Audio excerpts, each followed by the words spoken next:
Well, with me is Eddie Moore, man that's standing on the top of the innings. And Eddie, you will admit as well, it didn't quite start as well this campaign, but how well did you come back? What was the change of the mindset for you? Yeah, look, I think the first three obviously didn't go as well as I planned to, but it's nice to get back into the runs and hopefully I can catch a bit of momentum at the right stage of the comp. Yeah, I think the only thing I did differently was just giving myself a chance up at the top, also understanding that there's enough time to still assess the conditions and then play from there. So I thought I did that pretty well against the Titans as well as the Tuskers, so hopefully I can continue today. That what you said is very important, that giving yourself a chance even in the shorter format. It just allows you then to just assess, as you said.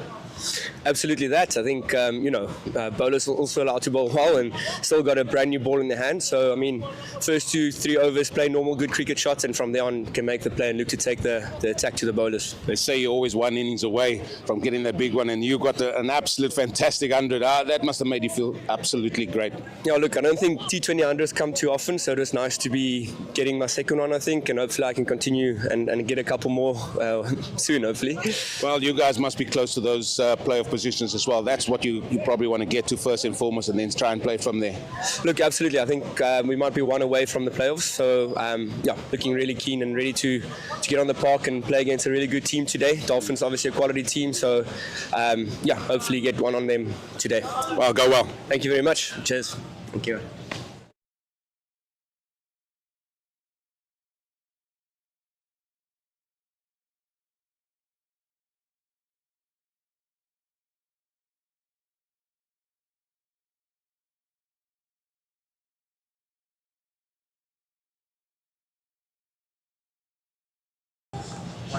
Well, we've gone from a batter, now we have the bowler, Tristan Lewis, a youngster. Hailing from Pretoria, find yourself in the Dolphins. How's it been going?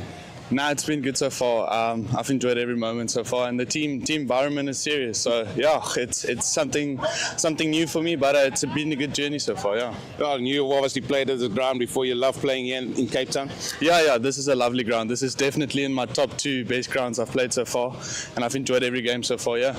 Well, we've heard from Eddie Moore just about the batter's sort of mindset. What is the mindset of a bowler, especially when the batters come hard at you? I just think it's T20 cricket. They are going to be aggressive. There is going to be some good shots. There's going to be boundaries. I think it's just the team that's stuck and stays calm for as long as possible is the team that usually comes out on top. So yeah. Well, you guys are also close to sort of cementing your place in the playoffs. That's obviously the first port of call. Yeah, we've been playing serious cricket so far. I think our bowling attack and batters, they've shown what they're about, and yeah, hopefully we can pull it over the line today. Well, go well today. Thank you so much. Awesome. Thank you, guys.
Well, here we are at the toss of this CSA T20 Challenge match between the home side, World Sports Betting Western Province, captained by Daniel Smith, and the men from Durban, the Hollywoodbets Dolphins, captained by John Smuts. Cliffy Isaacs, the match referee, he's also here. I'm going to ask Daniel Smith if he can toss the coin, please. Heads. Heads is the call from John Smuts. Tails. And tails it is. So Daniel, I'll come to you. What do you decide to do? We're going to have a bowl first. Just looking at the wicket, Newlands has been a really good wicket the last 2 years, so hopefully we can restrict them and then obviously chase it down. Yeah, that seems to be a very good formula for you guys, especially here, and it's a day game as well, potentially. Yeah, exactly that. But I think it will play the same for the full duration of the game. So hopefully make early inroads and then obviously chase it down. You guys have got a bit of confidence from the last game that you guys played as well, and some key men coming to a good bit of form, yourself as well, and Eddie Moore. Yeah, exactly that. With Eddie, he's going to come off at some point, and he's found form at the right time. So hopefully he can continue with that form. Any changes to your side? We just got Jivishan Pillay coming in for Liam Owaku. Go well today. Thank you so much. Appreciate it. Thank you. John, what would you have done? Look, it's a hell of a wicket. I think the scores kind of say that this season. It's probably been the best wicket so far this season. High scoring ground. So, I don't think it really mattered what you would have done first. I think you're going to have to bat, bowl and field well to win the game today. Well, it is a potential opportunity for you guys to put a score on the board. And as you said, this pitch has played well this season. 100%. For us, it's about making first use of a good wicket. We're hopefully going to have to assess conditions early. Then hopefully we can really bat well. I felt it's probably been the one discipline we've probably lacked a little bit this season. We've batted well in patches, but hopefully we can put a complete batting performance for 20 overs today. I have to ask, was it a double super over the other night down in Paul? I mean, everybody knows the rules now. Oh, jeez, yeah, look, I've never had a double one. I've played in a couple of super overs. I've even played in a bowl out before, but never a double super over. Yeah, that was quite unique. I think T20 game going from 3.5 to 4.5 hours is quite long as well, yeah. Any changes to your side? Yeah, we got one change. Ramesh Pillay comes in for Samal. Go well today. Thank you. There it is, the news at the top. Both teams sitting on 14 points. It is one toss, and they have elected to have a bowl first.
The wait is over and the teams are ready.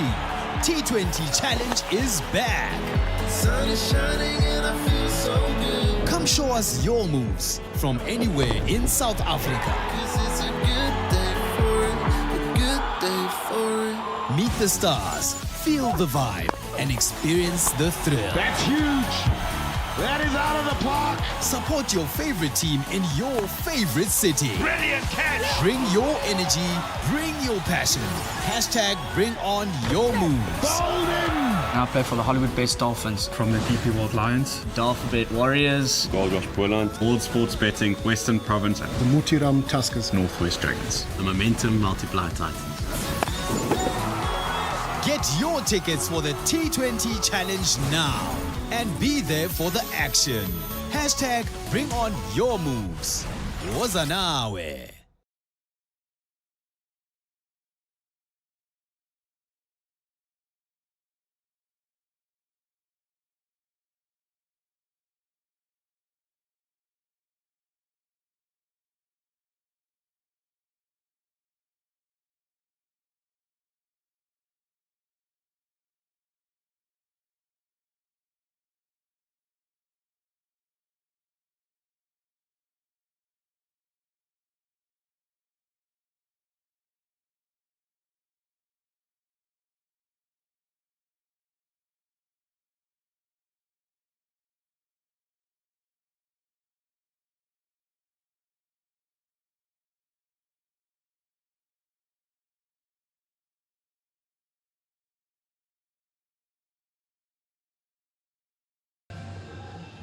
Okay. Welcome to World Sports Betting Newlands for this CSA T20 Challenge match between the hosts, World Sports Betting Western Province, and the Hollywoodbets Dolphins. And it is Hollywoodbets is going to be Western Province. They won the toss this morning, or this afternoon, and they decided they're going to field first. And is the opening batters from the Hollywoodbets Dolphins out in the middle, Tepang Ditole and John Smuts. Umpires Tom Mokorossi and Andre Olivier. Match referee Clifford Isaacs. And I'm James King, the Cape Fox, and with me here, Peter Kirsten. Peter, we had some excellent women's cricket this morning, and now in this doubleheader, looking forward to this CSA T20 Challenge match. Hello, James. It's nice to have you back again after that 2-hour sojourn, after the fantastic match between Hollywoodbets women and the Western Province team. But this is the men's, and it's still very, very windy out there. Just took a little stroll out there with difficulty, to be honest, to get through. Yeah. But eventually made it, and yeah, it was still blowing. But the wicket, same pitch as the ladies, the women's match, but. Province have won the toss, decided to field first. That's quite surprising. Yeah, I think this is George Linder. Yeah, George Linder opening the bowling. Yeah, from the Weinberg end. He's going to be bowling with the wind that's coming through, whistling past the South Pavilion here. He's away from us now. And that's down the leg side. Will be signalled wide to begin with. So not the most auspicious start for Linder. And yeah, very good pitch. We saw earlier on today a record score from the Western Province women in their tally of 187 for 3. So we're expecting the wicket to play particularly well. And Ditole is off the mark almost immediately with that down to long on. It's Josh van Heerden who's done the fielding down there. One change to the, in fact, to both teams, one change from their last matches. The Western Province team, Liema Watku, is out, and Jivishan Pillay comes in his place. And for the Dolphins, Semal Pillay is not playing today, and Ramashan Pillay, the medium pace batter and the more batting all-rounder, he comes in place of Semal Pillay, as John Smuts is on strike for his first delivery. Better start from George Linder, very gentle, his first ball, but improved with the second and the third. And John Smuts, yeah, that name rings a bell. Yeah. Fine player from the Eastern Cape. I think he played for the Warriors for quite a while. He might be wrong, but... No, he did. Very long career at the Warriors, as you say. Played for South Africa as well. Yes, a fine white ball player. fine cricketer. So Jonty Rhodes. Yeah, he's that's synonymous with the Hollywoodbets Dolphins and of course South Africa. Indeed. John Smuts, the great Jonty Rhodes. But Jonty's not playing. No, Jonty's with the Lions today in that clash against the Titans. They've got up country. Linda's been on the money here so far in this over. Just that first ball down the leg side to Ditole. And John Smuts, a product of Graham College. Peter, you'll know that very well from the Eastern Cape. Interesting field placing. Obviously very strong on the square shot. And it just goes down to deep middle. So is just the single. And the end of a good over. First up from, not an end there, one ball to come. There was the wide off the first delivery. It'll change for the left-hander. Yeah, so poor first ball from George Linder, but big improvement for the rest. Of course, the first 4 overs, very, very important.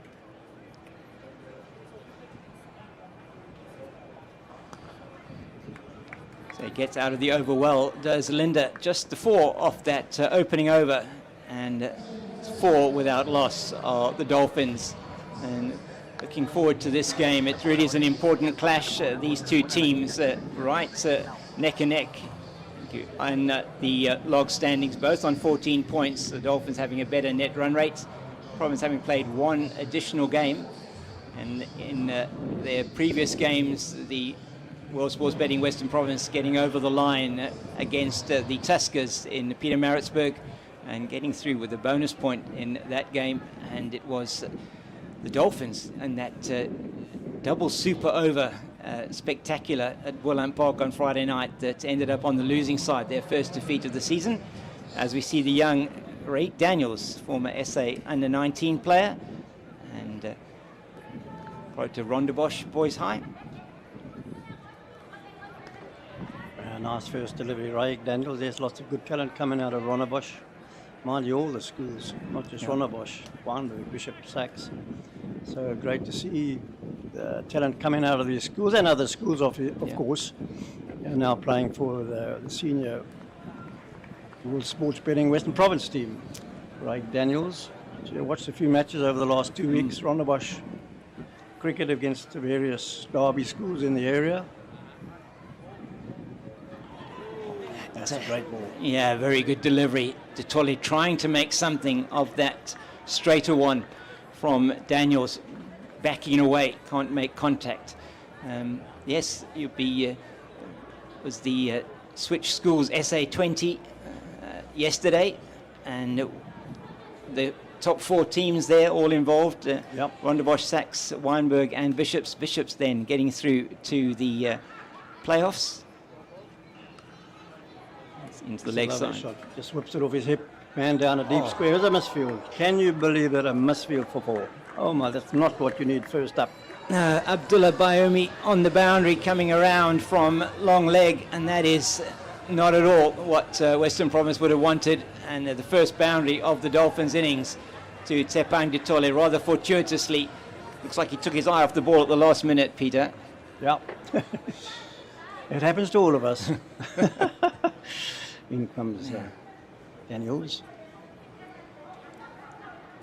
John Smuts on 1, Tsepang Ditole on 6. Yeah, that was an interesting field placing for John Smuts. 3-man square on the offside for the spinner, 1 down a deep mid-off. Big gap between the cover and the deep mid-off.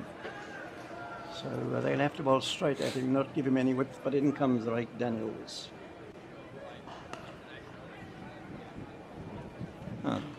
Get the single down to Linder at a wideish mid-on, and that'll bring Smuts back onto strike for the first time to Ray Daniels. Daniels, a really exciting prospect. Saw him last year or last season playing for SA under-19 here against England under-19, and in that SA schools set up as well, and been brought into this Western Province set up on a high performance contract, so it really is excellent from that point of view that they're bringing that talent through. To really good youngsters.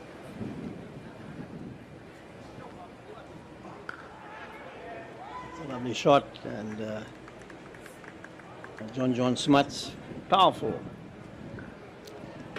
Good over so far, no boundaries this over. No boundaries at all. Yeah, it's the just one the one, misfield. just the The one. misfield, yes. Yeah, the misfield Yes. that shouldn't have been a boundary.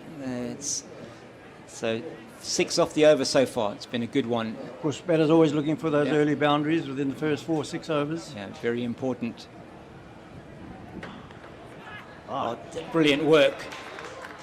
And that is Josh van Heerden at mid-wicket. That is brilliant. That probably saved 2 runs. Outstanding stuff from the man who's joined World Sports Betting Western Province down from the Titans. And he's having a good season. Had a good run in the 4-day competition. And now playing, had a couple of good innings as well now in the T20 Challenge as well. Was there at the end when they got to that winning total against the Tuskers on Thursday. So the end of 2 overs, 10 without loss. Yes, fine acquisition. Daniel Smith, captain of this Western Province team. Yeah, he's pretty much stand-in in terms of this in the one-day in this T20 Challenge. It's in the air, and is it going to be taken? No, just bounces short. Perhaps just holding up in the wind a little bit there. Yeah. Almost like sliced that one. I think he was aiming to hit it straighter. And lucky not to carry it down to deep mid off. So, yeah. Left-hander on strike. Tupang Totoli. They've got 2 men out at long on and deep mid wicket for the left-hander. Should just be 1, and is. And George Linder won't mind this, conceding singles off the first 2 deliveries, and first over just went for 4. You can see how Western Province have set this up with him bowling with the wind, asking the batter to hit into the wind as it swirls around the South Pavilion.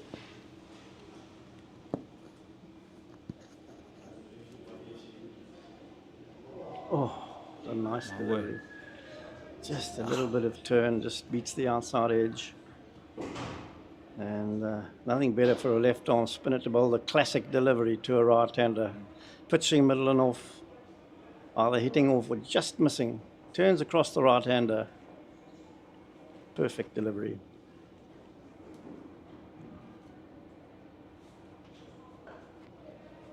Oh, he's on the money yet again, George Linder. So 2 singles and 2 dots in the over so far. They've been dotting the Dolphins batters up quite a bit. The surface looked a very good one to bat on earlier on today. I don't expect conditions have changed that much. Maybe it's just getting used to the conditions for the Dolphins batters. Shot, that's powerful. Beautiful shot. Gloriously played. Yeah. Just picked up the length early, got down and played that sweep firmly through onto the Oaks, where the security guard is running to retrieve it from the wall at the back. And it's not bad for a man from Graham College. Did you say from Graham College? Graham College. In Grahamstown, in yes. Grahamstown, Makanda, as it is known now. Powerful Grahamstown School, St Andrews, Graham College, Kingswood. Yes. Oh, they just rattle off the tongue, don't they? They do, don't they? What talent. That's absolutely. And that Eastern Cape, again, a real nursery of talent in cricket. Bowled. Yeah, that interesting field placing. You've got a backward point, a point. He's got a man sort of cover, like a short cover, catching in a deep mid-off, trying to tuck John Smuts in. That time that one went for 4 was just a bit too much on the leg side, which enabled him to sweep. So good defence, good attacking shots from John Smuts. 16 without loss after 3. And has been a good power play so far for World Sports Betting Western Province. And we're going to see a change of bowling from the Kelvin Grove end. Looks like it's going to be Mtiwa Kaya Nabe who's going to be coming in. And yeah, I wouldn't be surprised if Ray Daniels has said to his captain, Look, Captain, this wind is a bit too strong for me. May I have a go at the other end? Like a good sax boy, the captain says, okay, I'll give you a go. Well, there we go. Well, one sax boy, sax to Ronda Bosch. Be very kind. Oh, doesn't start well at Nabe. He seems to have just fallen over a little bit there in his follow through. He won't be happy with that one down the leg side. You have to bowl that one again.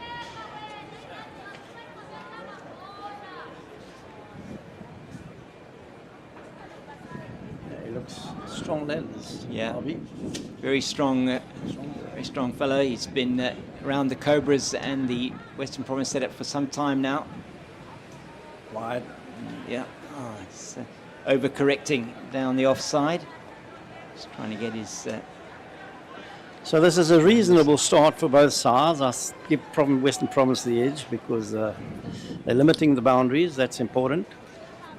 It's going to be a keen tussle, and surprisingly, the Dolphins lost to Bulland on Friday. When I say surprisingly, I don't mean any disrespect. That one was wide, another wide. Started with 3 wides. That is going to be a minimum of a 9-ball over, not what Nabe would have been looking for. Yeah, it was I was there commentating on that game on Friday night. It was quite fascinating, actually. Bulland defending 134. And you would have felt that was a subpar performance from them. Looking at the numbers though at Bulland Park, 137 is the average first innings score for a day game there. Yeah. It was a sort of a bit of an interesting one because the start was 5 o'clock. So 134, and they had the Dolphins in all kinds of trouble. Oh, shot. Is it going to get to the boundary? Yes, it is.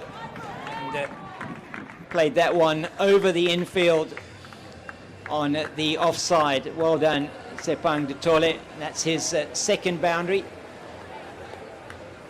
Almost forced into that shot to get some pressure off them because they're still within the first 6 overs. You need as many boundaries as you can, but he executed it very, very well. Wasn't a bad delivery either. Oh, it's a poor delivery outside the off stump. Gets away with that as it goes to the man at deep backward point. That's Valentine Kitime. Yeah, I think you mentioned difficulties at Bolandbank Park, especially to bat second, where that pitch, especially because it's been very hot here in the Western Cape, and the pitch dries out, gets slower, and quite difficult to get bigger totals, even smaller totals at Bolandbank Park, batting second. In the air, it's going to fall short of Dube, and they get through for a leg bite off the pad, the 5 pad there of John Smuts. So it's been an expensive over so far, the most expensive of the innings, 9 runs off it at the stage. And yeah, as you say, Peter, you do think you can defend a low total there. Oh, yes.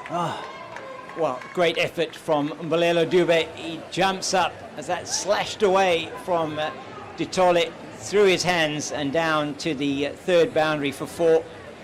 So this is proving to be a very expensive over and a good one for the Dolphins, 13 off it. Well, that shot, we'll blame it on the captain for not putting a taller man in that position. It just cleared the tips of his fingers. You think a fellow commentator, Eugene Molian, was feeling that he would have caught it easily. Oh, that's right. Would have been just over head height, I think, for Eugene. Just cleared his fingertips. Yeah.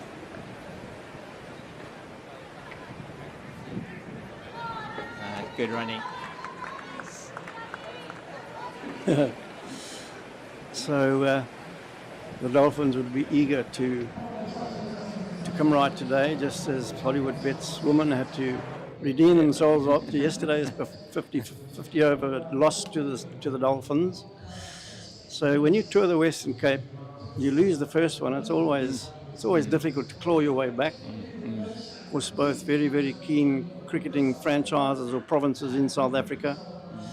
Always keen tussles, no matter whether you play in Pietermaritzburg, Kingsmead, or Newlands, or Bolandbank Park.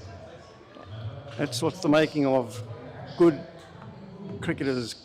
As we see some of those ladies there, just saw the picture of the Dolphins team. They're only flying back tomorrow. Coach Angelique Tai saying they're going to be watching this game. Oh, what a shot. One bounce into the Oaks from Tepang Tole as it's Mbolelo Dube into the attack, and he gets treated harshly with that short and wide one. Put it away beautifully though, didn't he? Oh, that was just a beautiful shot. Quick hands and wrists, and he belted it, hit the leather off that ball. Yeah. Almost a six. You cannot bowl there on any surface, let alone here at Newlands, where that ball just sits up beautifully for you.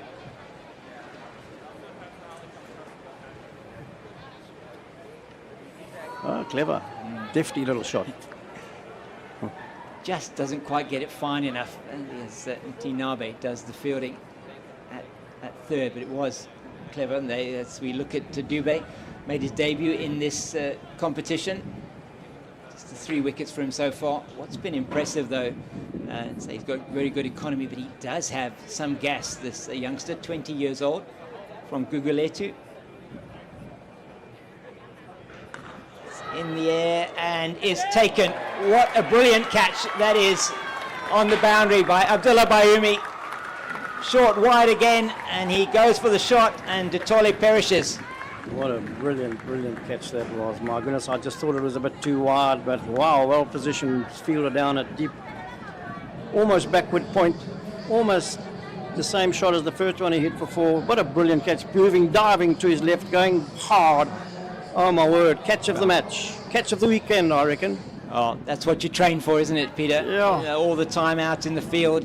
Western Province have employed the services of Ryan Marin as a fielding consultant for them, and it certainly looks as if that has paid off for them as Bryce Parsons comes to the crease, another exciting youngster in South African cricket. Bryce Parsons just back from a stint with the SAA team in India, where he played, he didn't actually play in either of those games, but was there for that SAA tour, and on the back of some excellent performances with the bats in the 4-day competition.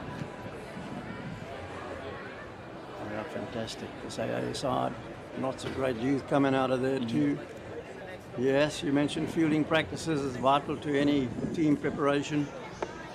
We spoke about it quite a lot this morning, but that was just superb. And for the batsman, huge disappointment because he started to look awesome. Even that shot, it wasn't a bad shot, it was actually a brilliant shot. But here we go, Mbolelo Dube coming in, taking the wicket, encouraged. That's a far better delivery than the one that got the wicket. Well played by Parsons. Western Province, who had a bad over previously, so I think we're looking at this dismissal again. It's just lovely wrists and hands, wasn't it? It's a brilliant catch from Abdullah Bayoumi. He's recently come back. He represented South Africa at the Hong Kong Sixers, Peter, as did this young man bowling now. That's down the leg side. No wide.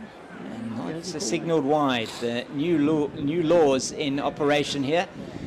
So those 2 lines on the next to the stumps have been extended now, and umpires taking it as to where the batter is standing as to whether that's a wide or not. So umpire Tom Mokorossi not signalling wide. Fair enough. Okay. Help the bowler a bit. Yeah. See, he's standing on that line. I think he's batting on leg stump, Bryce Parsons. That's well played. Glorious from Bryce Parsons to end the over. 8 off it and the wicket. It's 38 for the 1 after 5, and we're going to have a double change here as Eugene Molion and Neil Manthorpe will be coming in. Thank you, Peter, and we'll be back with you in a few overs.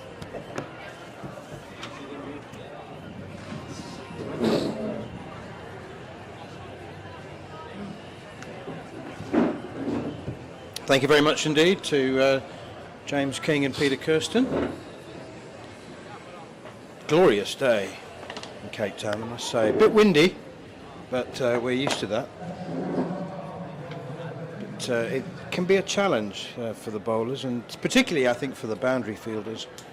Ball swirling. It was a superb catch a few minutes ago to get rid of Chepan Gatole. Dola Bayumi judged it superbly. And no surprise as well, Mr. Mantle. Raik Daniels back into the attack. That's something that really got me thinking. He's bowled one over from Dalton Grove in and got taken off, only went for 6. Then Naba came on and he couldn't settle. There's 2 reasons for taking bowlers off in T20 cricket. One is they're getting spanked, and the other one is that the captain thinks, oh, I might need to save him for a bit later. He's bowling well. I'll tell you what, that's gone about 180 degrees from where he was aiming it. Yeah, you got to chalk that cue right at the bottom of it.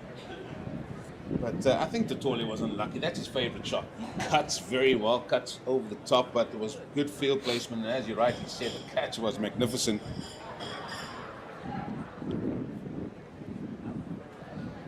They're hard, those ones as well, aren't they? It's just dipping.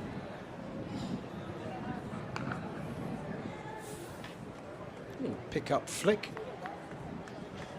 from John Smuts. Oh, good to see him on the park still, isn't it? Love seeing men that have represented our country still out there in the domestic game. I actually spoke to him after the SA20 auction, and he was, needless to say, very disappointed. 2 years ago, he helped the Durban Super Giants reach the final. Had a quiet year last year, but reckons that he still knows how to play this game. Yeah, I'm not sure if you watched it on Friday. He's also been involved in his first double super over game. That's happened on Friday down the road here in Paarl against the Gold Rush Bowling team. 2 super overs needed to get a win, to get a winner there. Exhausting. It was exhausting watching it.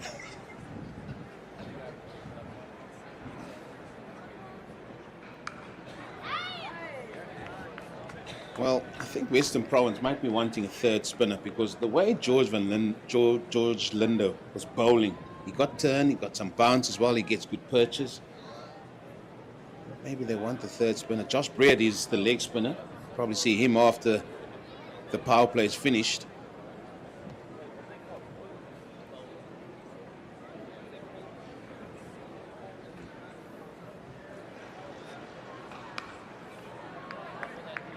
Frustration for John.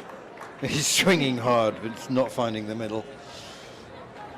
I might have got the numbers wrong, but I was counting the national, in the Proteas squad and the SAA squad. I think there are 7 Western Province players.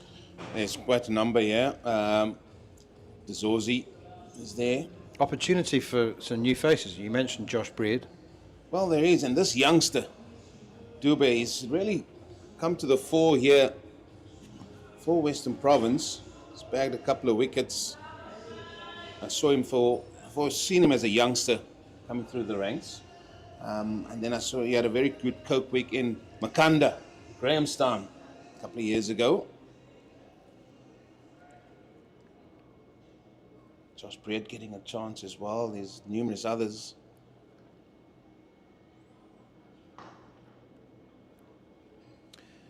There's a couple of new faces in the Western Province team who have been selected from club cricket, and I make the point because I'm delighted to say that the club structure is not as strong as it once was, but it's still going pretty well in the Western Cape. It's not the case around all of the country, is it? No, it's not, and I think that is what sort of puts Western Province above the rest. I know there's a good club structure up there in Johannesburg where I applied my trade as well.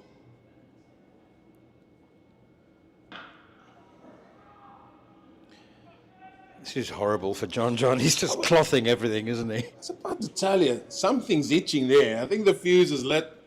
We're going to see something going here. See, there's face now, 17 deliveries. That's not what he's accustomed to and not what we're accustomed to seeing from Smuts himself. I think he's decided it's hit out or get out time, isn't it? 8 off 17.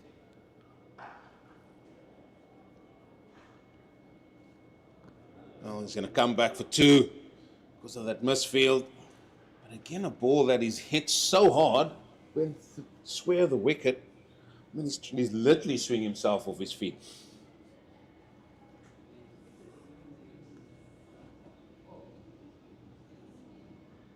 Still, mind you, Neil, I think this is a good start. 43 for 1. Yes, it is a 7th over.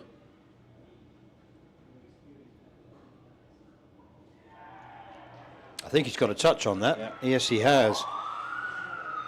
And he knew it. He's got a little feather of an edge, and so Smuts has to go at 10 off 18. I'm just looking. It didn't remove a bail, did it? It was in edge, wasn't it? Or a glove? Well, probably just run off the face of the bat even.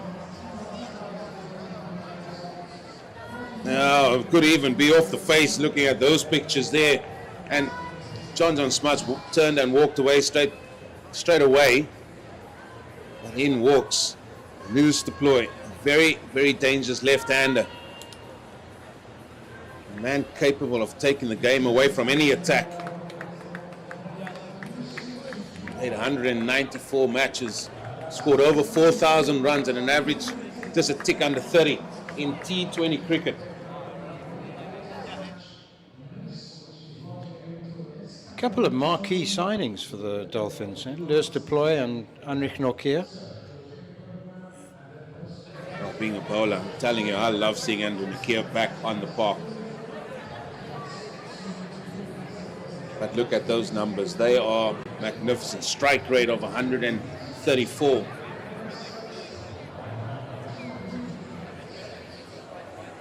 Plays in Middlesex now, doesn't he? Was he moved from Middlesex? No, he's moved. He's at. I'll get this right now. Leave that with me. I'll come back to you.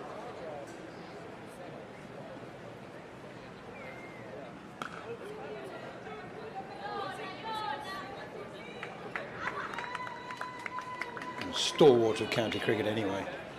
No, he's played heaps of runs, and many cricketers have gone over and really sort of developed the game and done really well. Well, first warning goes to Lewis Deploy for running down the middle. No, not even a friendly warning, it's just a straight warning now. What you do know when you've got a player as senior as Lewis Deploy and as experienced as him is that wasn't a mistake. I might be doing him an injustice, but I suspect that, the pitch is drying out, isn't it? It's a hot day, drying wind. Bring the spinners into the game. That's good work on the boundary by Van Heerden. The comeback for 3, but another excellent shot through mid-wicket this time. Lewis Deploy ends over number 7. 38 for 2. These are the highlights of the power play. Fielding probably not where Western Province wanted. Few fumbles, allowing the batsman to come through for 2.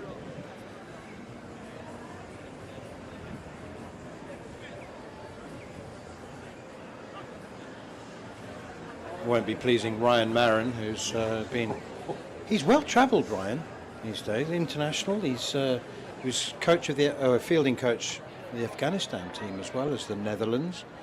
There's one other. Which one am I missing? Could it have been USA, was it? No, it wasn't USA. I think it wasn't Zimbabwe as well. Ah, right. But he sets himself such high standards, and I know Ryan very well. Actually, he had a gig with the West Indies as well. That's for correct. A while. That is the one. Yeah. You can see his head just perched. I think that great run chase they had Headingley, where his head just came up. I think it was Shea Hope and Brathwaite that put on that magnificent partnership for them to win the game there. And there, all the West Indians were sitting with beanies and hats and everything, and Ryan being Ryan, just with a peak cap. The weather wasn't phasing him.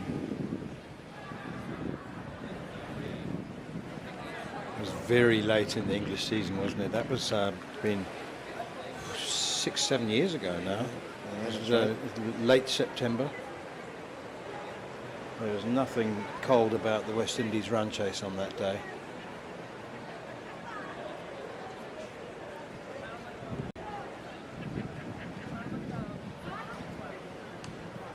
Oh, that's lovely played off his legs. Oh, and then nearly magnificently done there by Mayumi. He's gone for 4.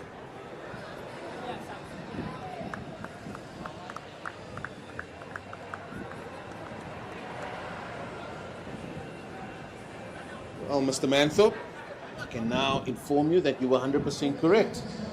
He has moved from Derbyshire, news deploy, to Middlesex, and he's now captain of Middlesex. Yeah, Mickey Arthur was very disappointed to lose him from Derbyshire. He was, I mean, he scored the majority of his first class and T20 runs for Derbyshire, but you know, there's always the allure of playing at Lord's, although Lord's is not Middlesex's home, actually. They're magpies. They just rent it. Yeah. It's the home of the MCC, of course. That's correct. I think they still play at Oxbridge, isn't it? Somewhere out there. That's right, yeah.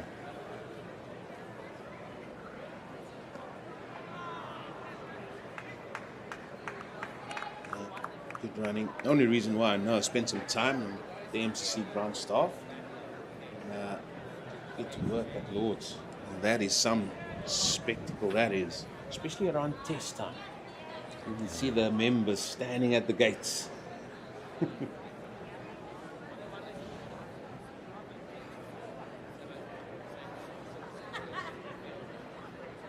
You didn't make it to the World Test Championship final, did you? I did not, unfortunately. But I think like most South Africans, glad we got that one out of the bag there. It was well played. And was a good victory even today in India. I think somebody told me it's been 15 years since our last victory there. Yeah, it was in 2010 in Ahmedabad. Dale Steyn took 5 wickets on a green top. That was before the construction of the Narendra Modi monstrosity, the 120,000 seater. That was at the old Ahmedabad ground. But yeah, well, it was a great South African team. Got belted in 2015, 3-0. Could have been 4-0 if it hadn't rained in Bengaluru, and that was a great team. Hashim Amla and AB de Villiers, Yeah. and then it happened again in 4 years later, 2019, 2020, and again very, very ranked turning wickets. But I mean, I was previewing the Test match at Eden Gardens, and telling anybody that would listen that South Africa's got currently their best ever spin attack. Right, Josh Breed, this will be exciting. Yeah, some leg spinning. You saw the numbers of Josh Breed there, an average of 15. And for a leg spinner to go for less than 7 runs to the over in this format, that just speaks volume. Yes, it is early stages. There you see it, 8 wickets. He's really putting together some good figures and numbers there for himself. If those figures survive, he'll be one of the greats.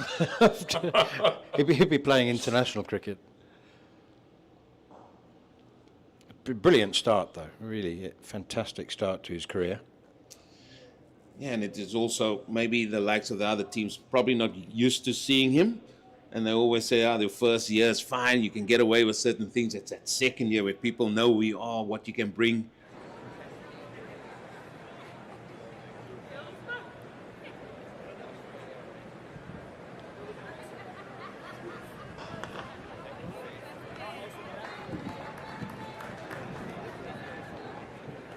I might be imagining this, I probably am, but it's the pitch is it slowed down a bit? You know, the sun and the wind, it's been uncovered all day. It's been hot and windy all day. Or perhaps it's a coincidence that all the batsmen seem to be struggling for their timing. No, you can only concur with what you said. It's been dry, but it was open yesterday for the women's game. they played on this exact pitch today, but think of all the wind that we had in Cape Town yesterday and today. Throw in the sun as well. It's definitely got that dry look and feel.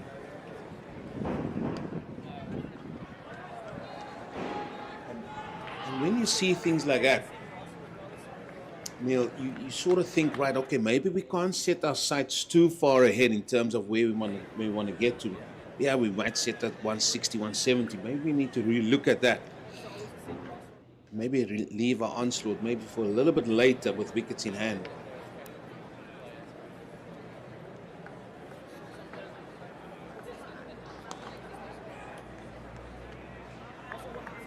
I'm thinking 150 might be a challenge.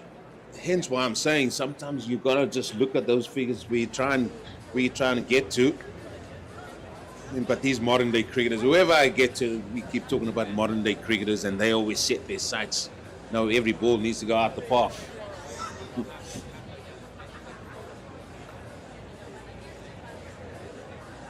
Some of the crowd that's in, some of them are actually sitting more where the member stands are. So way to our right. I see you've put a number on it already, 150. I think you just get a feeling, don't you? I mean, if unless the Province batsmen have suddenly find the middle of their bats, but certainly even Bryce Parsons is a really clean striker of the ball, and he's 10 off 10. John Smuts struggled. Lewis Deploy also hasn't really found the middle. As another example. It just seems, I don't know, it just seems to be gripping a little bit, not really coming onto the bat. Looked like it was a couple of hours ago, though, in the women's game. Yeah, the ball was flying to all parts here at World Sports Betting Newlands. It's a really good shot. I was really impressed looking at both sides how they played.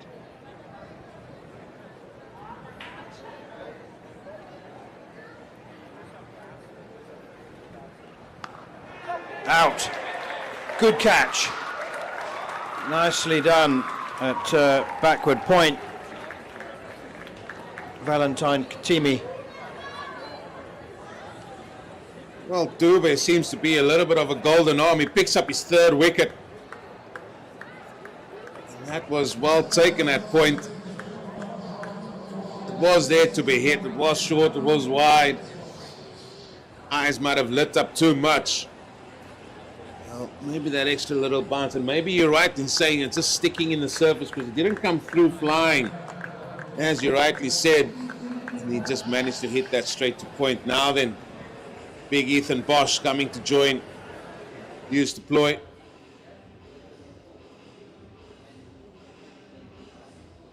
Slightly misleading, those figures, aren't they? Because it's only sort of more belatedly, I guess, in the last year that he started batting up the order, and his career strike rate of 118. That's not representative of the player he is now. No, 100%, and he's certainly developed his game. He's a tall man. He's got long levers. He can hit the ball to all parts, but he's going to just need to assess the pace, and that is something that Eddie Moore said when I had the chat with him earlier. He said sometimes you just got to give yourself a few balls just to see what the pace is like or how the ball's reacting. His older brother made one of the best 25s in South African Test history this morning. Oh, 100%. Oh, dear. It's almost like Makai and Tini's single. Corbyn launched 6 against Kuldeep Yadav over long on, but crucial runs they were. Added 44 with Temba Bavuma. He'll have to bowl that one again, will Dube.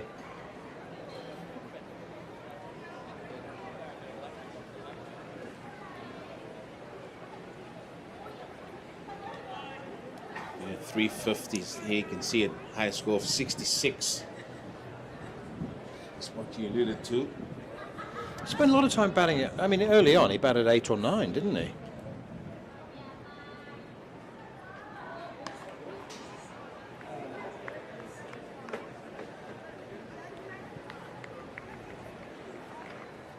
You've got to find your feet on this pitch. Maybe that moisture's gone. If you hit the surface, it will react a little bit differently.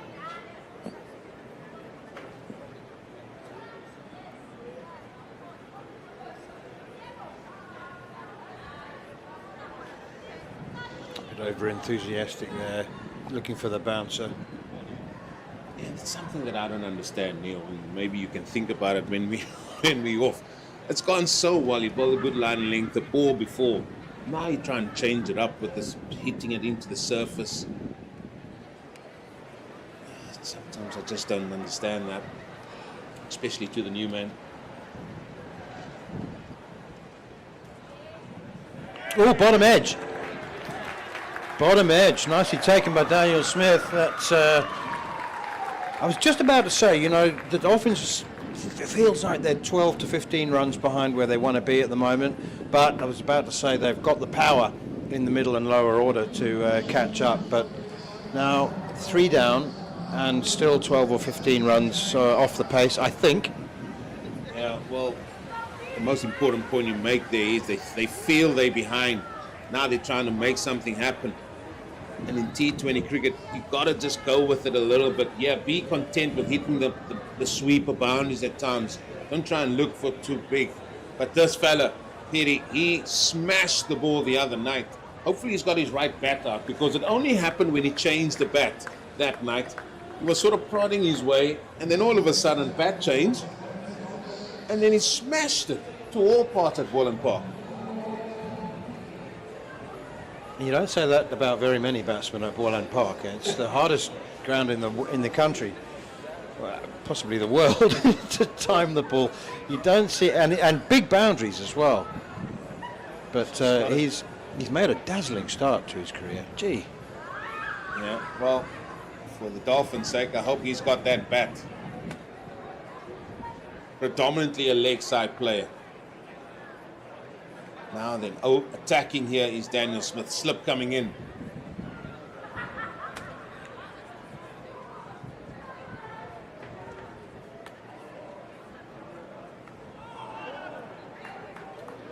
Something about a tail up. Yeah, exactly right. It's peculiar, isn't it, how easy batting looked 2-3 hours ago in the women's game. I mean, it's totally stark contrast now. Looks like we've gone from Perth to Borland Park.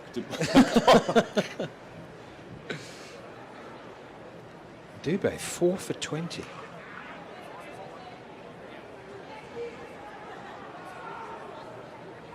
He's bowled some really good balls as well. Sometimes good figures just happen, don't they? You know, Simon Harmer said this morning in Kolkata, sometimes you bowl really well and get nothing. And he was referring to the long hop that he bowled accounted for Washington. Who was it? Dhruv Jurel in South Africa's famous Test win. Anyway, Eugene Molion, famous Western Province all-rounder. I always say that. Anybody averages over 15 in my book, thank you, is an all-rounder. James King and Peter Kirsten take you through the next 5 overs.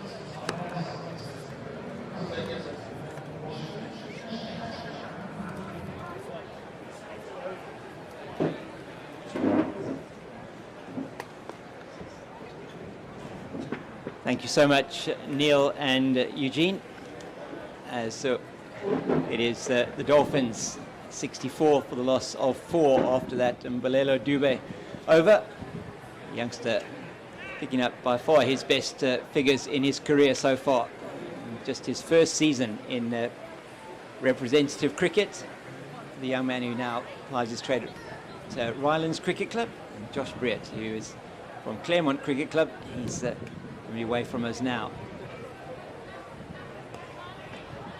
And it's this young man, Komolemo Piri, who's made such an impact in his short career so far as well. It's the 20-year-old product of St David's Marist in Inanda, Peter, in Johannesburg, down at the Dolphins, the wicket-keeper batsman. He's done incredibly well. Yeah, it's Briett coming in, done nicely, nice action. Oh, and that's a great shot. What a shot! That's going for 4. Yep, it's superb. A little bit too fully pitched, but rightish sort of line. It's just a very good shot, isn't it? Yeah, Leos Deploy, huge amount of experience. As you say, lovely shot. His weight distribution was really good, wasn't it? Yeah.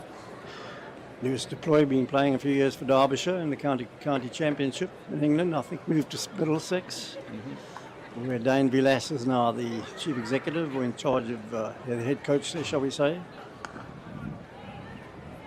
Lovely shot yet again.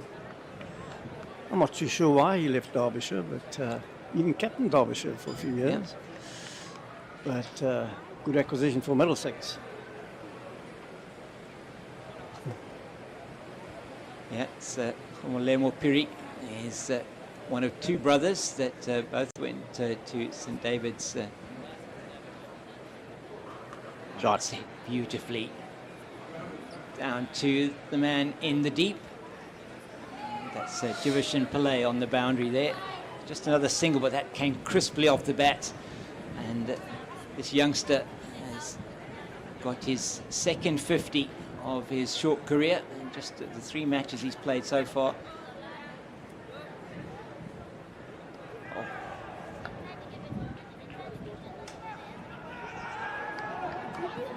Oh yes, yeah. Thinking of the second, go back. You've seen quite a lot of it today. Players wanting that second, I say no. But some lovely bowling by Dubé, I think. Yeah, very good Impressive from him. figures, and of course helped by his fielders as well. Some great catches to get big wickets, but hold to your field, I say. I think what's important for the Dolphins here is you've got the experience of Leos Deploy, and you've got the unbridled youth of Piri at the other end, who can hit the ball a long way. Absolutely. Malela Piri. So I'm really enjoying this tussle, James, as I did the previous match this morning. So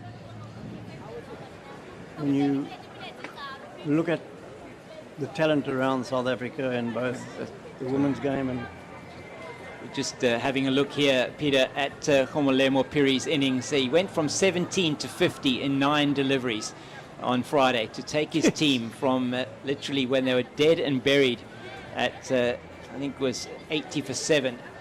He hit 3 successive sixes, 2 off Sia Mahima and 1 off Keith Dudgeon, and got them to a point where they needed 9 off the last 2 overs. Look at that hitting. Incredible stuff from the young man.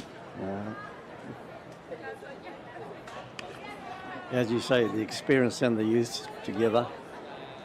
Now those are some great shots, my goodness me. Yeah.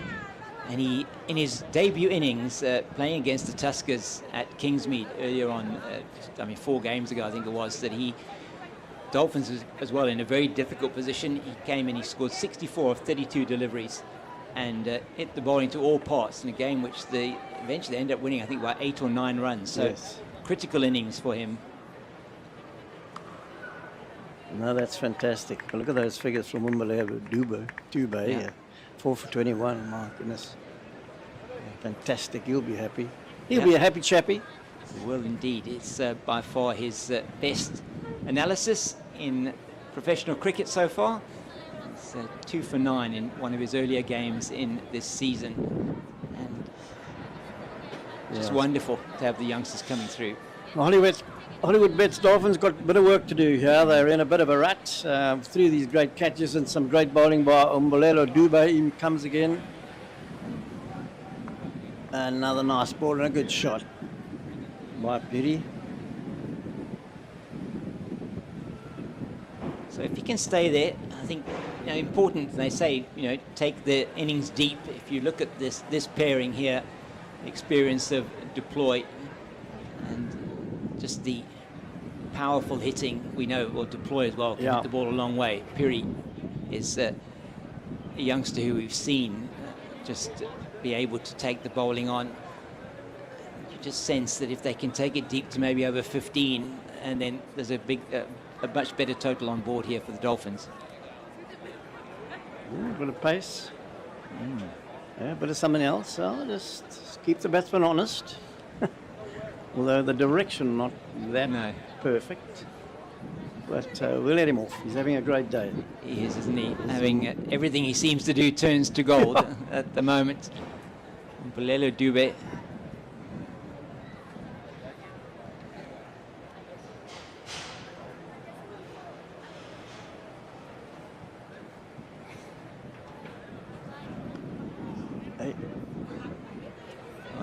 Going to get away with that, wasn't he? Come back for 2.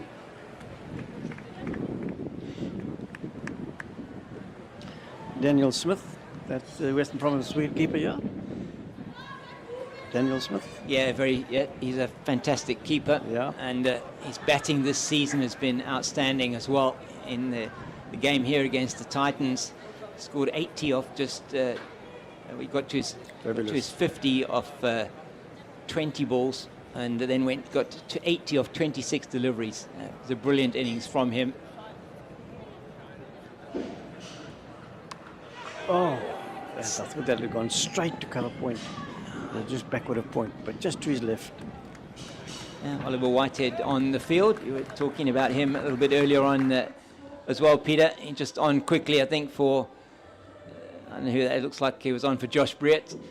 Just for an over, doing the fielding down there. Also an exciting young cricketer, Oliver Whitehead. Medium pace and with the bat as well. Yeah, Oliver Whitehead, I think, from Sachs. Another Sachs boy. There's talent coming through, the talent scouting, the talent.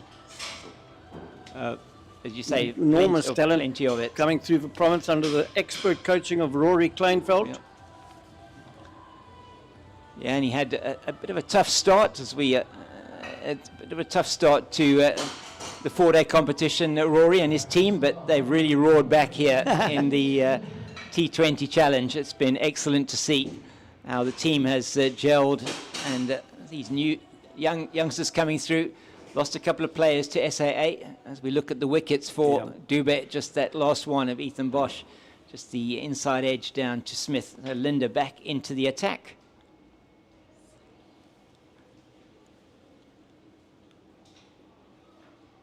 Bold. I'm looking forward to this contest here. I'm wondering how long it is that the youngster's going to be able to rein himself in. Got a long on, long off, deep cover or deep point, and a man at deep mid wicket and deep backward square.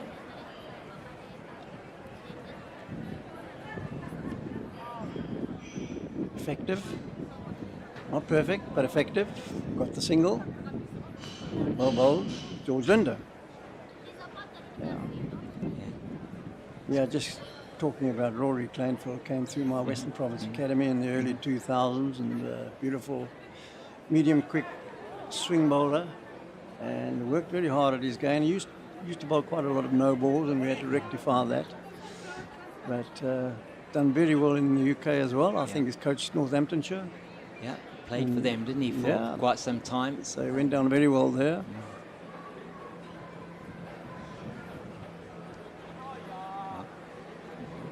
Effective shot, and down to deep square. And a lot of just the sweep shot employed. I mean, you see a lot of players these days playing. We were talking about in the ladies' game, playing the reverse sweep and playing the sweep shot to the spinners. It's something on a wicket where you trust the bounce. You can probably play with. Well, you can feel happy that you can play that shot as long as you pick the length early. Mm-hmm.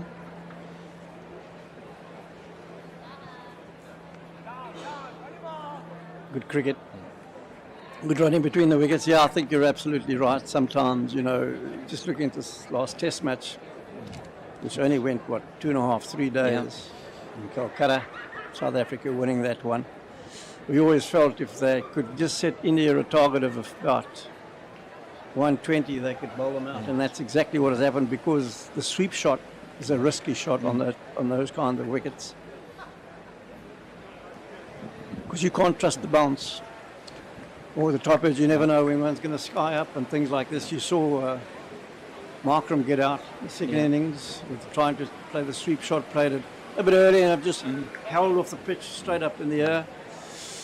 So not at all nice to bet on. But the Indians are learning the hard way. Yeah, it's certainly, if you look at the tours, the one to Pakistan, where South Africa fought back beautifully into that in that second test and won that match, and now in Kolkata, showing that we have got the spinners and the batters to be able to handle those circumstances. It's a very good over from George Linder, just a 4 off it, and it's 82 for the loss of 4 after 13 overs. So not where they would want to be, 6.3 to the over. And just looking at those numbers there, how good was that from Mbolela Dube? 4 overs, 4 for 26. And World Sports Betting Western Province, you feel at the moment, they will feel that they are on top of this game and controlling it, but anything can happen in the last 7 overs. I've got to call him Lucky Dube. I think I mean it in a good way. Great Absolutely. catches from his fielders, but some days it goes for you, but he deserves it. Working hard, nice action, and a very nice looking prospect. So well done, well bowled. Yeah.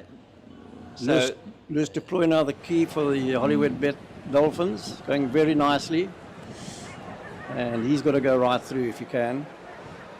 So it can be Abdullah Bayoumi who's going to be bowling his right arm medium paces, and young man who's a product of the Newlands cricket school or cricket high school here, just 21 years of age. That's interesting. Yeah. That's fantastic. Is really good. He's made his debut a couple of years ago in the 2022-23 season as a youngster. He also was in that team that was captained by Blake Simpson in the Hong Kong Sixers. Oh, it's a good start with a slower delivery there, just rolling his fingers over that one, and a bit of bounce. Deploy, not able to make contact.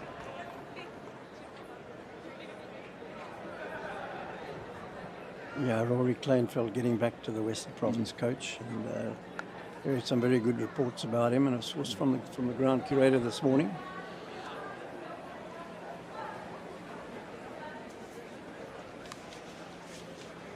Neatly played to Kitime, and they're through for another single. So when is the storm going to happen here, Peter? It's got to happen soon, right now, in fact. But just getting back to Bram Mong, the Newlands ground curator, saying how respectful Rory is, because you've got to work closely with the ground curator for practice facilities and things like that, and give them good forewarning. Where would I like to practice? What can you give me, Bram, etc., etc. These are the days. And especially with the congested area that you have there, with the development going on across the road at the Vineyard Cricket Ground for next year's practice facilities. Oh, that's close. That's close. No. Yeah, probably just going down the leg side to Piri. And if he stays there, from Lemo Piri, you can expect he's going to start opening his shoulders. Just the conditions here, perhaps not what he would have experienced too often before.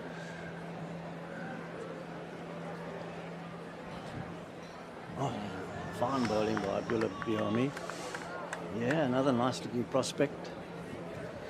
It's so exciting to see this, isn't it? It is, James, and it says a lot for a lot of people doing things right within South African cricket. I think certainly on the coaching front, talent scouts. So it's like a chain reaction, filters through.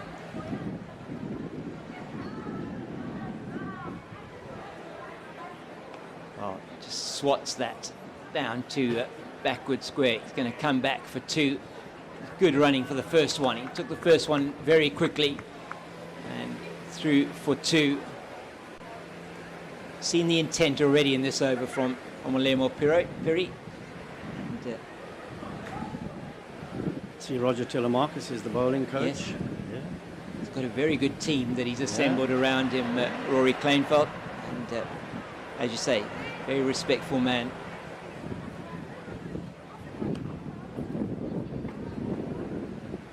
It could be 2, yeah, they're going for it. Oh, yes. Oh. Direct hit, and I think Lewis Deploy would have been gone. It's a good work on the boundary by Raik Daniels, but doesn't prevent the 2. But a good over from Bayoumi, just a 5 off it. 87 for the loss of 4 after 14. So 6 overs to go, and you'd feel, looking at totals we've had at Newlands here in this season so far, they're going to be wanting to look to get at least 10 and over for the last 6. 150 should be the minimum they're looking for. Yeah, it needs a big one, 20 runs off and over, some magical hitting from Deploy or Fiddy, which we saw in the replays. Fiddy quite capable, and of course Lewis Deploy well documented now with his talent. I saw it yesterday at the Switch Cricket Tournament 2020. A bowler went for 20 runs off one of the leg spinner actually. Yeah. And his team lost the game by that amount of runs. So, you know, just a few loose deliveries. You wouldn't expect it at this level, but who knows? No, you never know. I think the thing is that, and you would have seen this in your playing career as well, is when you put the bowler under pressure, you start to get boundaries, and the bowler starts to think, well, off a good delivery, you know, where am I going to bowl this? And that's when things start to happen. You start to try and change up what your intent was, as we see in the field for the left-hander. This is the over where he's got to go. He's got to go. Deploy. He's got to go big. Well, as I say that, he says, I'm holding play. I'm holding play. I've just heard the commentator say I've got to go big. I'll just give it a bit of thought. Yeah, I think so. Just give me a bit more of a moment. He's keeping us in suspense. Yeah. Somebody must be standing in front or at the sight screen, the black cladding that's below us here. Tom Mokorosi doing his traffic cop work there. He's got to look to hit straight. He's got to look to hit straight. Yeah, he does. Depending on where Linda pitches this ball. If he hits it towards deep mid-wicket, he's got the wind swirling around coming towards him.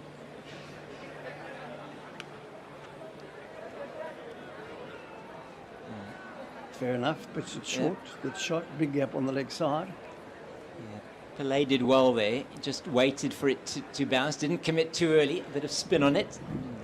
Managed to get around and cut off any thought that it might have gone past him for 4. So now this is the matchup here. It's a short boundary on the leg side. Piri is eyeing that area. He's looking at deep mid-wicket, or maybe even over long on. What do I know? He's looking to play the reverse sweep. He's given George Linder the eyes, and he's paid the price. And that is an unfortunate dismissal for Molemo Piri. The dreaded sweep. Yeah. Reverse sweep. My word. Yeah. Okay, well, okay, fair enough. He's under pressure. He's got to try whatever he can. But that's good bowling. Yeah. Fantastic bowling by George Linder. He's only gone for 15 in his 4th over. So able to curtail the scoring rate big time. It's clever bowling. But this is what happens when you're under such pressure. It's not a case of panicking. It's just a case of, I've got to try something here. Didn't work at that time for Piri, but there we go. That's the way it is at the moment. Andili Similani coming in. Yeah, and he also, the youngster, he's played a number of games for South Africa. Andile Similani in the shorter format of the game. Very good young prospect as well. Just 22 years old, man from Komashu. He got a scholarship to go to Maritzburg College. So he's from Pumalelo Primary in Komashu. He's played 10 T20 international for South Africa. Andile Similani. He can also hit the ball a long way. It is not the easiest of situations for him now. 88 for 5. He comes in with his team in really all sorts of trouble, you have to say.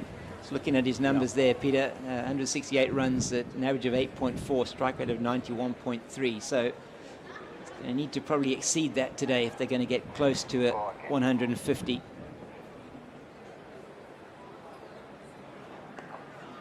Squeezes that one out down to deep square leg. And another great delivery from George Linder. He's using all his experience here. It was really good to see him called back up to the Proteas squad that played in Pakistan. And that one, I think he just played it onto the stumps himself, Piri.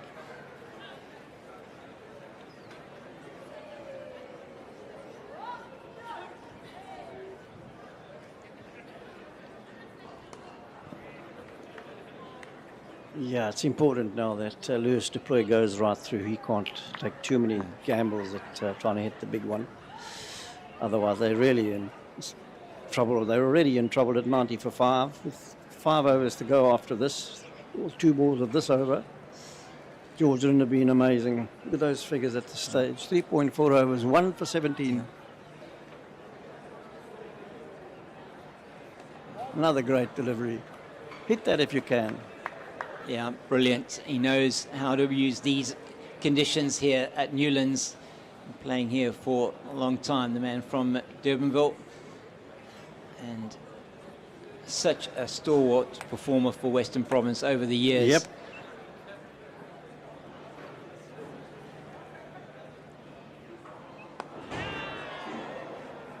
And that'll be the end of George Linder's bowling spell. And end of our commentary. End of our spell bowling for a spell. while. Yes, thank you, Peter. And we'll be back with... Yes, let's go and have a cup of tea. Let's go and have a cup of tea, yes. That sounds Eugene very Ryan good. is waiting. And Neil Mantle.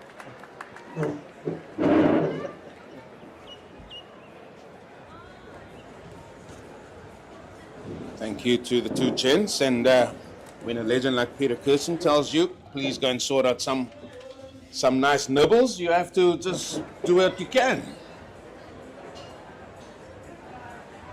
A delectable tray of snacks just arrived. Right, there we go. For semi-final places. Oh, I was going to say all but sorted. It's. I mean, the Titans can still squeeze into the top 4, but it's going to be difficult, isn't it? Look at their run rate. That is the key. That is the talking point if you're a Titan supporter. And these 2 teams playing in front of us, both on 14, albeit Western Province have played 1 game more. So it could be a tad more important to the home side, this one.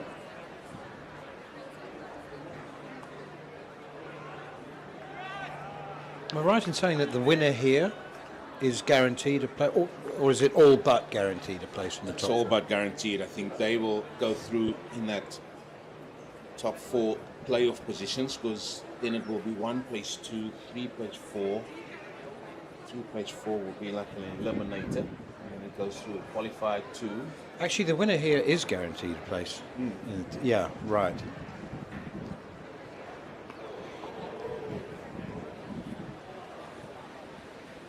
Umpire signals that's going to be a free hit for the waist-high full toss. And now you have to bowl your free hit delivery to the left-hander with a shorter boundary on the leg side.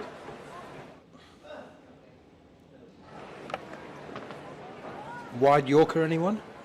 Outside off? That's where, by the looks of it, you want to put it. Whether the execution can be there, that's the next question. 2 men behind square on the offside. And a cover sweeper.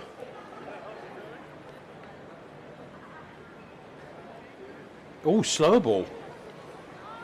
He missed it altogether. I think he missed it because it was a slow ball. You don't expect that, do you? I got away with that one. Are you telling me it slipped out? No, not at all. I'm always backing the bowlers, you know, a little bit in favour, 60-40.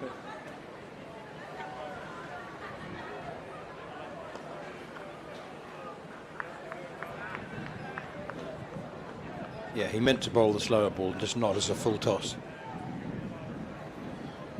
There you can see how important Lewis du Plooy is here. He knows he's important if the Dolphins are going to get anything substantial here.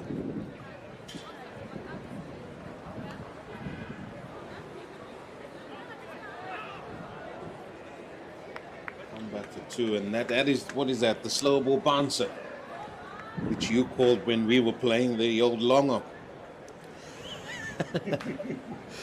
Well, it's shorter than a long hop, isn't it?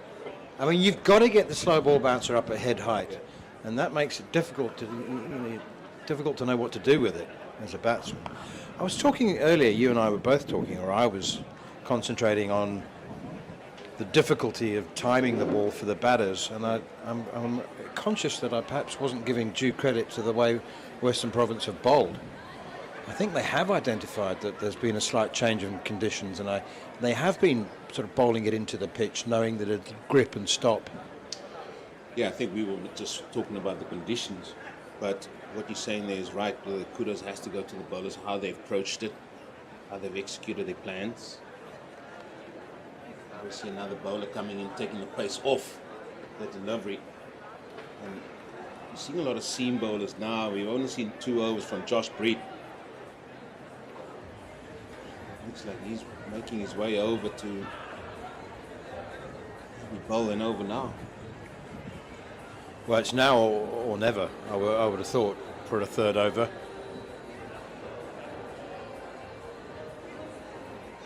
It's interesting, a lot of people have sort of said to me, how come the slower ball bouncer is a thing in modern cricket, and why isn't it smashed more often? And the truth is that in years gone by, bowlers didn't have the courage to bowl that delivery, because it just wasn't a thing. Like reverse swing wasn't a thing 30 years ago. Slower ball bouncers were, it's just,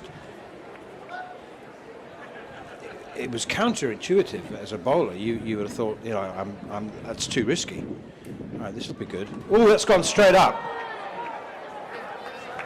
Will it fall safely? It looks like it will. Oh. I must say, that wasn't the best effort from, who was that? Jivashan Pillay?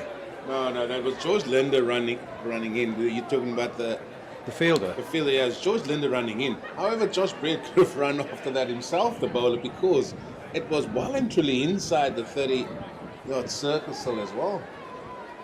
Actually, yeah, you're quite right. I think George Linder thought, well, that's definitely not my catch, and that's why he was so late setting off for it. As the ball went up, he's thinking, surely the bowler's going to take that.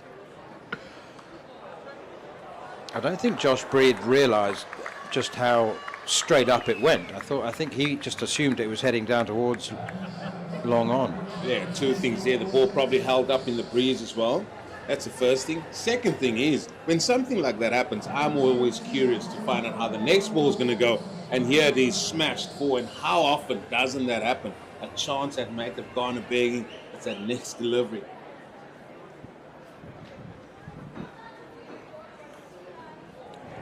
Oh, he's got him. He's gone for the... It was almost a reverse... It was almost a switch hit, actually, rather than a reverse sweep, because it was too short to sweep.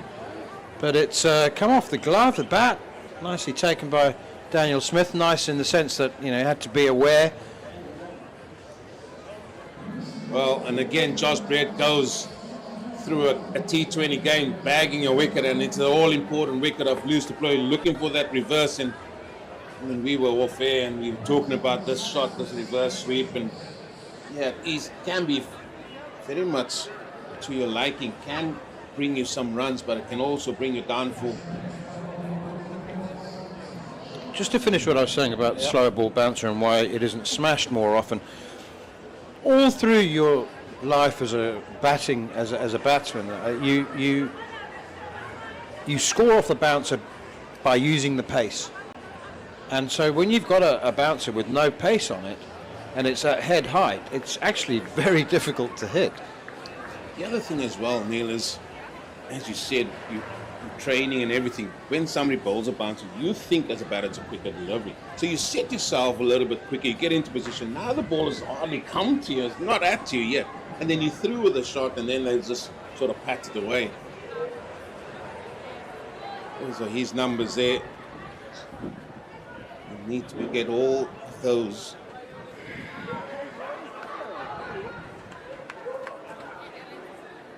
Go for it, go for it. Dolphins innings stuttering a little bit Thanks, here. man.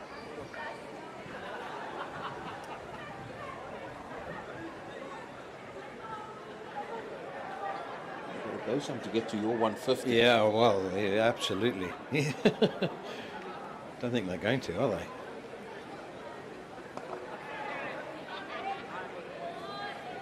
Credit to the bowler there. That wasn't a deliberate chip shot. I think he was trying to flick it through the leg side. That pace was lovely. Took the pace off at that time. Bowled with a little bit more loop. love seeing spinners and how they apply their trade, how they go with their guile.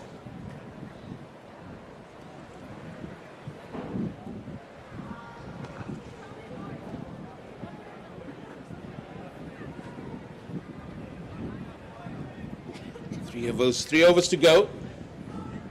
106 for 6. Can the Dolphins get up to 18 balls left? Well, I mean, they could get 150, but I mean, they're 6 down. It seems unlikely. But I think that it's at this stage, with 3 overs to go, that you set yourself a target. Well, they probably would have set themselves a target with 5 overs to go, but they lost another wicket. They really have been staggering along, the Dolphins. They would have been aware, of course, that it was a very high-scoring women's game between these two teams earlier on this morning, 10 a.m. Good hit. Oh, that's good hit. Gee, that's a very long hit. Well, it was with the breeze, but I tell you what, even if the breeze wasn't blowing, that is as sweet as a nut, this one. And he set himself for the slow ball, waits for it, boom. And what has really grown in modern day cricket is how these men stand a strong base, strong levers, and hit the ball a long, long way. It's one thing keep bowling these slow balls, Neil, but batters are also, they're smart cricketers, so they can set themselves a little bit and say, right, okay, we've identified your go-to ball is a slower ball. And I think that's what this discussion's all about. Got to mix it up.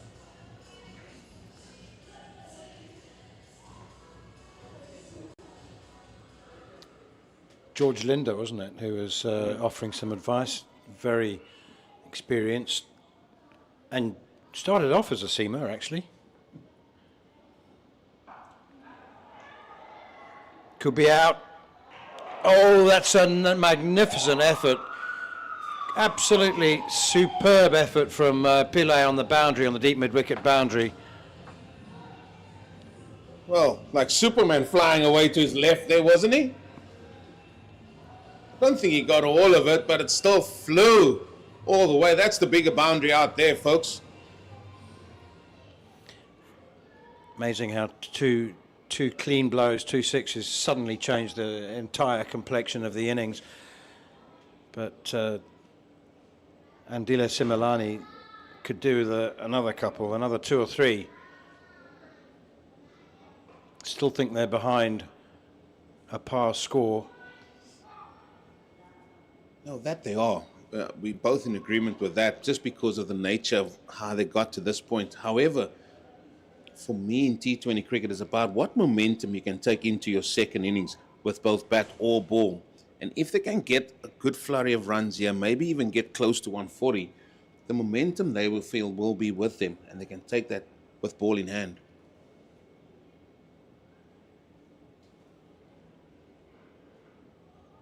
Three men out on the leg side.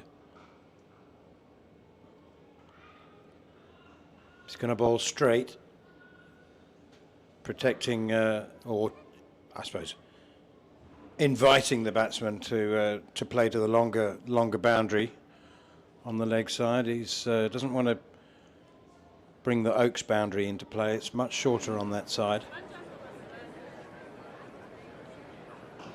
Oops. Not sure that's where he wanted to bowl it. It's only cost 1 though. Yeah, just wait a little bit longer till that ball gets you, because it was a little bit slower. You can easily hit that ball over extra cover. That time he just flat batted it down. And again, another talk here and some more advice given. Sometimes you've got to be clear within your head as a bowler. You don't want to have too many voices. You have to be very clear and precise what you want to do. It's unusual to have a keeper as captain, particularly in T20 cricket. So, you know, you rely on your senior pros. Daniel Smith can't be fielding at mid-off. Oh, well bowled. Well, it's appropriate that we were talking about the slow ball bouncer. That was a very, very good one. And instinctively, Andile Simelane left it alone, thinking it would be a wide. He thought, as that came out of the hand, he thought, that's going over my head. Leave it alone. Don't get involved. But actually, it's actually on its way down. It's actually past him at about at head height. Good over for the Dolphins nonetheless, 14 off it. Good comeback from Bayumi.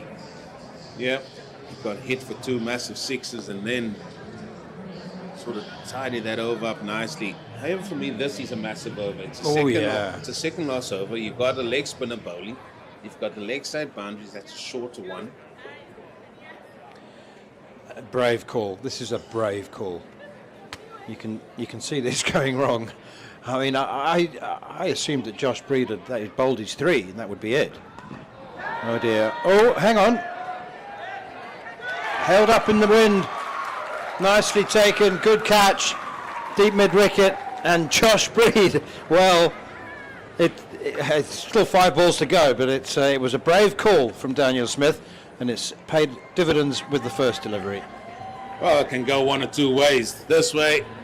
This time it's gone the way of Josh Breed. It's a good catch. It's that Eddie Moore out there. He bags another, and Josh Breed finds a way of bagging wickets. That's why he's up there. The most wickets in this tournament. Barney McQuena comes forward as well to join Pillay. That is a big call. I mean, we don't often find that your leg spinner's bowling, but it's one that he has certainly enjoyed. He did that in Pietermaritzburg the other day as well. Probably more of a turning pitch there in Pietermaritzburg against the Tuskers.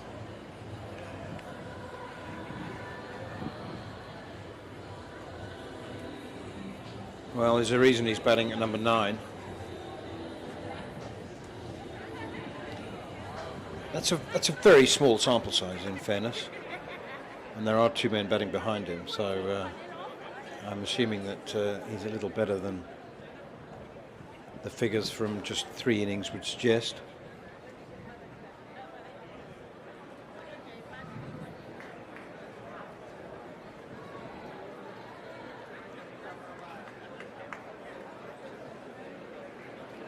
Maybe each one of those men down the lower order, don't forget, they do have one swing of the willow in them. They always do, no matter who you are.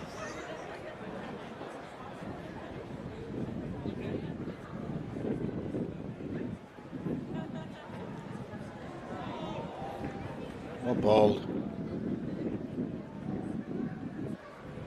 Well bowled. Do you happen to know whether this is a regular job for Josh Breed at club level? Bowling at the death? Not at the death. I know better than most, seeing that he's playing at the club where I'm at now. Oh, I told you. I said there's one big hit among these lower order men. As I said, it's not a job that he's normally accustomed to in the back end of an innings, Josh Breed. It's one that he's been asked to do, and this time McQuena latches onto one. It's never been a long boundary this way to the Wynberg end, has it? Yeah, compensated for by the fact that it's often into the wind. But that was a good hit. It was in the slot, to be fair. Even if a gale force wind blew, I think that still would have gone for 6. Yeah. Apologies, Josh Breed. Got to watch what I say. He's one of my players. A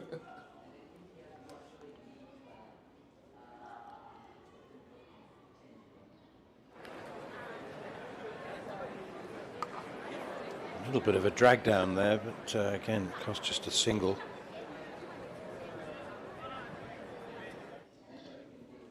This is the reason why I love T20 cricket. And if you look at the finer parts of it, it looked like it was just going 1s and 2s and then a big hit 6, and all of a sudden they're looking like they could go to about 140 now. 1 ball to go of the 19th.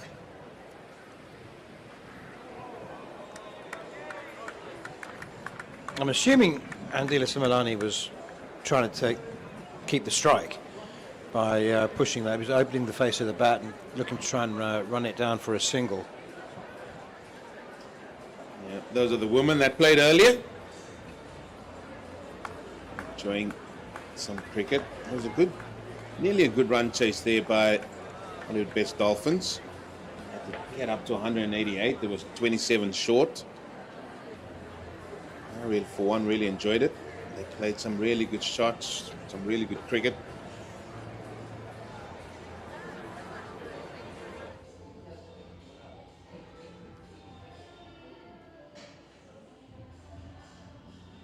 Well,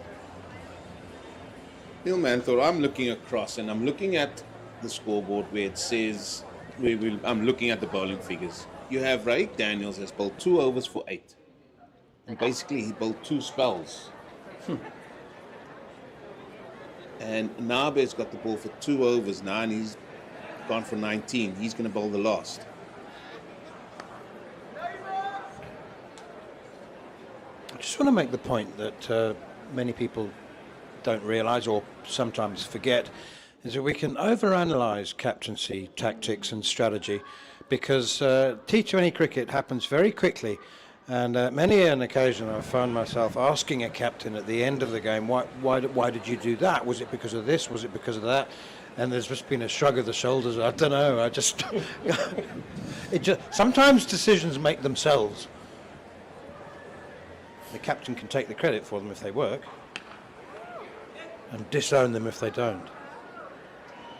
Good run is going to bring them back for the second. And sometimes the plan or just like certain players identify 2 ball at the back end of the innings as well. So in this case, Nabe has potentially been that person 2 ball at the back end. But it does look odd, doesn't it? Daniels is, he's down at 11 on the scorecard. He's bowled 2 overs for 8, bowled well too. But in T20 cricket, more than any other format, you've got to trust your instincts. And I wouldn't be at all surprised if Daniel Smith, whatever the result, is asked why Raik Daniels only bowled 2 overs. I wouldn't be surprised if he said, well, that's just the way it worked out. Can I go a step further? Yeah. His first over went for 6. Right. Yeah, I mean, it doesn't make sense from the commentary box, does it? But we're sheltered from the sun and the hot wind. I'm not going anywhere in that sun. 3 balls to go.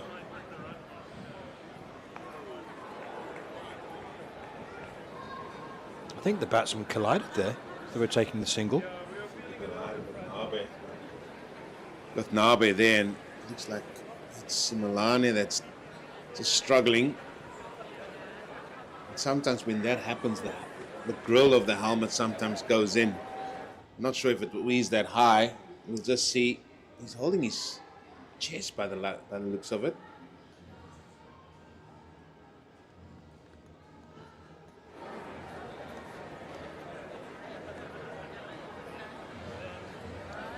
It's got something in the ribs, didn't he? Yeah. I thought the batsman collided, but it is possible that it was actually the bowler and Andile Similane who collided. For a long time during this innings, it looked like the Dolphins wouldn't have a total that they could realistically defend. But, it seemed to me quite early on that 150 might be a pretty good score. And so they're not a million miles away from that. I have to say that Province will start favourites, whatever happens in the last couple of deliveries. But 135 for 7, thanks to Andile Similane, is a little better than it looked likely to be 3 overs ago.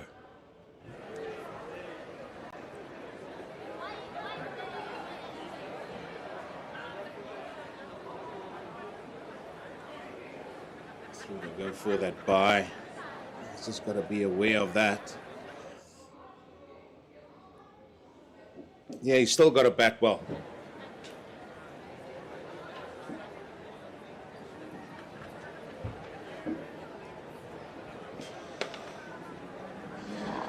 Well, we've got it on our score sheet there as Dube. It's not Dube bowling. It's in fact, it is Nabe bowling. Well, if it's Dube, he's bowling his 5th over. Well, that's definitely not allowed. I know he's taken his bag for wickets. Come now.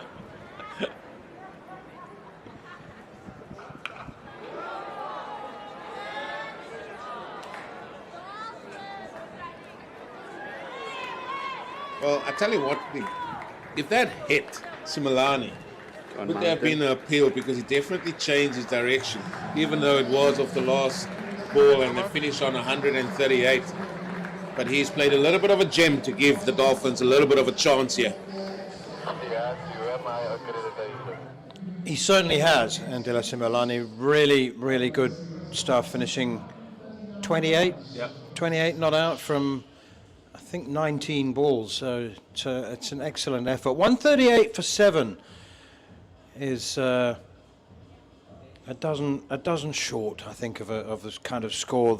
It depends. I mean, you know, once a pitch starts to dry out and deteriorate, and if it does start to change in nature, it can happen quite quickly and continue and accelerate. So could well be that you know, Province leaves a couple of early wickets, don't take advantage of the power play, and often you get in your head, don't you? If you're chasing a score like 138, you think no need to rush, let's not do anything silly, and before you know it, you're scoring at 5 and over, you're behind the run rate, and then that can accelerate very quickly. But there you have the story of the Dolphins' innings. Lewis deployed top scoring with 31, and De La Similani actually faced 18 balls rather than 19. 28 really, really valuable runs, but some starts, some stop starts, and some stops from John Smuts. Unfortunately, it wasn't his day. 10 off 19. He really put the brakes on the innings. Yeah, but we'll talk about these bowling figures. But George Linder right on top, 1 for 18. The Protea man, he bowled really well. Ray Daniels, we'll keep asking the questions why he's only bowled 2 overs for his 8 in 2 spells. But Dube, he's been a bit of a golden wicket taker for Western Province, bagging 4 for 26. And Josh Breed getting 2 wickets as well for 32. But that is the equation there. Hollywoodbets Dolphins finishing on 138 for 70 of their 20s. World Sports Betting Western Province need 139 for victory. And this is an all-important game. Why? Because both these teams are on 14 points on the log. So we're going to take a short break and join us for the second innings in a few moments' time.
The wait is over and the teams are ready.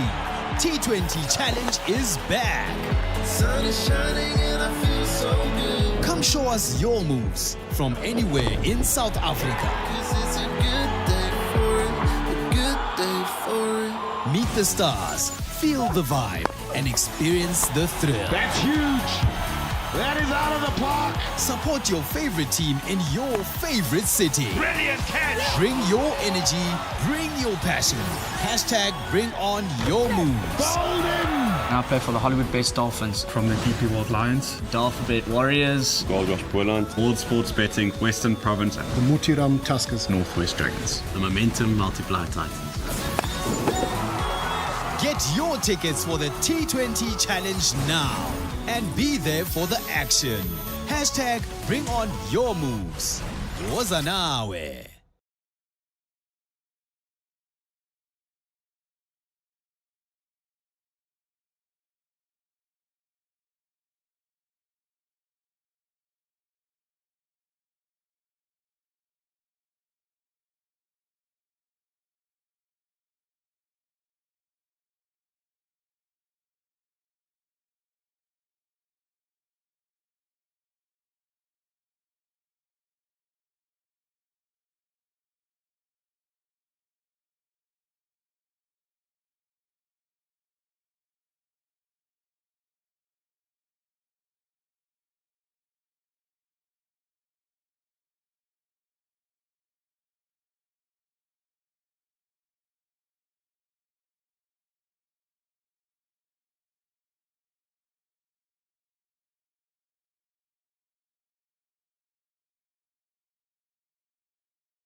The wait is over and the teams are ready. T20 Challenge is back. Sun is shining and I feel so good. Come show us your moves from anywhere in South Africa. 'Cause it's a good day for it, a good day for it. Meet the stars, feel the vibe, and experience the thrill. That's huge. That is out of the park. Support your favorite team in your favorite city. Brilliant catch. Bring your energy, bring your passion. Hashtag bring on your moves. Golden. Now play for the Hollywoodbets Dolphins. From the DP World Lions, Dolphins Warriors. Gold Rush Boland, World Sports Betting, Western Province, The Mutiram Tuskers, Northwest Dragons. The Momentum Multiply Titans. Get your tickets for the T20 Challenge now and be there for the action. Hashtag bring on your moves. Woza nawe. Welcome back here to World Sports Betting Newlands for this second half of the CSA T20 Challenge, and that is still to come. On the 26th of December, it's all starting again. The razzmatazz of the SA20, starting from the 26th of December, running straight through till the 25th of January, over the festive period, and what a great time it will be. Come and see some really good players, not just locally, but some good international flavor that's given to it here as well, and it's certainly going to be a roaring success yet again. Yes, Eugene, you mentioned flavour. Razzmatazz, I love it. And 26 starting 20, that's Boxing Day. That's Boxing Day. The day that my dad was born. 26th of December, lovely time. Come to Newlands, come all around the country and watch this. The razzmatazz. But here we are at Newlands watching the Hollywoodbets Dolphins against Western Province. Innings about to start. Yeah, Ethan Bosch for the first delivery. And not the way you want to start. No, rather wide. You only got 138 to play with. And it's one of those totals, isn't it, Peter? T20 cricket has given us the big scores of 170, 180 plus, and then the sort of scores where this one is the 139 to win. You're just not sure. However, you still got to bat smartly. Certainly. Another one. My word. Okay, so bit of tension from experienced by Ethan Bosch, and but I'm sure he'll rectify that. Always heard very good things about this fella, batting, bowling, and well, it was great to see Corbin. Is that his brother? Corbin in the national side. Corbin Bosch. Those 25 runs he scored was basically got them South Africa right back into it.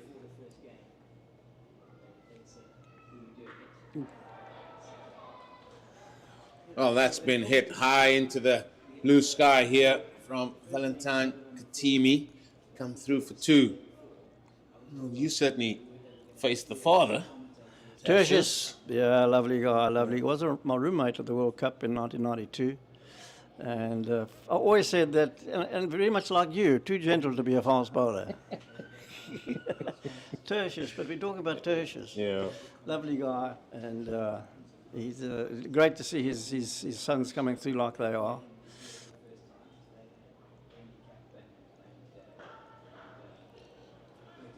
Yeah, they're both blessed with tallness, very tall, and both bat a bit. That's fantastic. So, yes, just to talk about Corbin a bit, I love his attitude with his pace bowling. He's able to dig it in, and similar to what Ethan's trying to do here, but just a bit wayward. Yeah, he's really trying to let the ball go. That's what you want from your fast bowlers.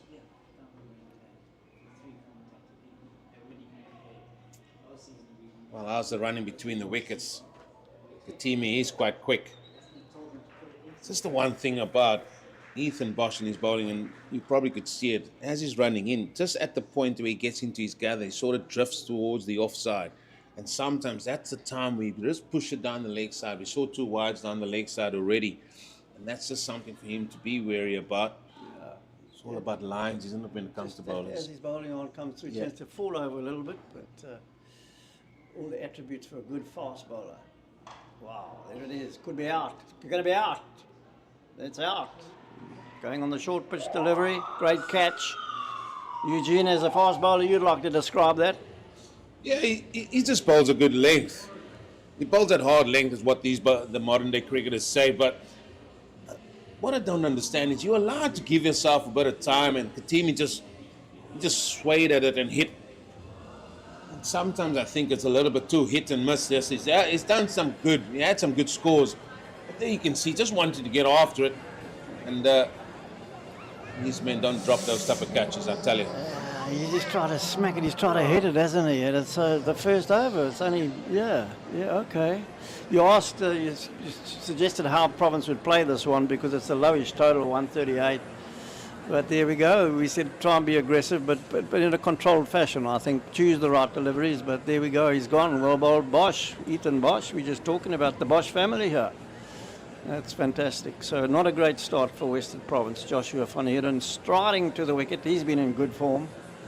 Yeah, he has. He has, Peter. But you got 6. It's your first over. You got 6. I mean, that was another ball you could have hit with risk-free a little bit more. You maybe get 7 or 8 out of it. You're happy days, you're ahead. I think what Edward Moore said was, you've got to give yourself the chance. I mean, he scored 100 in this format not so long ago. And that is one particular bit of advice that he told himself, is just to give yourself a chance. Don't be hit and miss. Well, a huge experience with Edward Moore, as you say, has scored 100 recently, but it's Joshua van Heerden on the strike.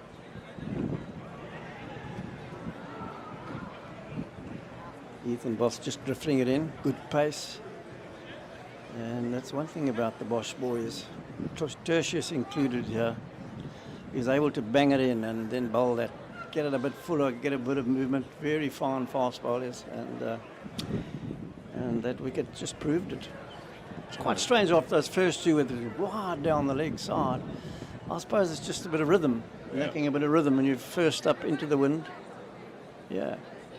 Like most things, you just want to feel your way in, and it's just maybe just losing it at that vital point. But I was trying to think now that Ethan Bosch is bowling. Tertius played up at Northern Transvaal, and then he moved to Natal.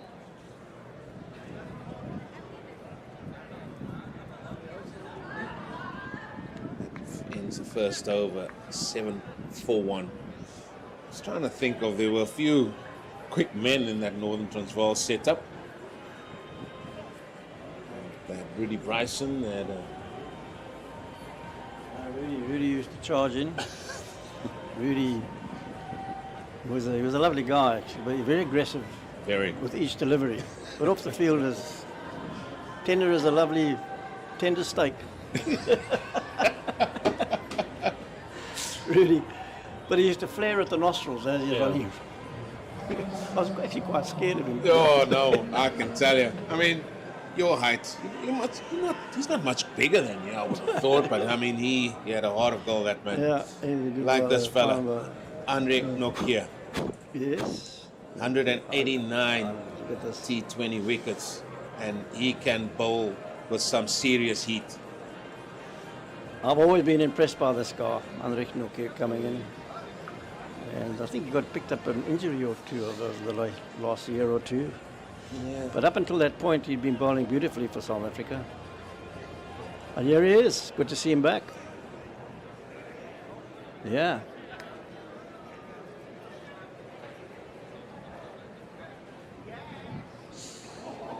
My word, well, these boys are going on the hook early. I'm not too sure. Well, I suppose I shouldn't say that because Province won the toss, decided to bowl, and it worked out quite nicely. But as you say, he's 138, that easy to get. We shall see. It's the way you're playing. This fella can certainly crank it up, and Van Heerden definitely want to get after him straight away. He will run in hard all day, this fella. He's a good bowler.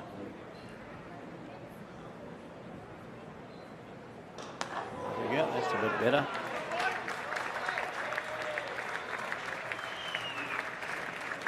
Well, I guess he got his sighter.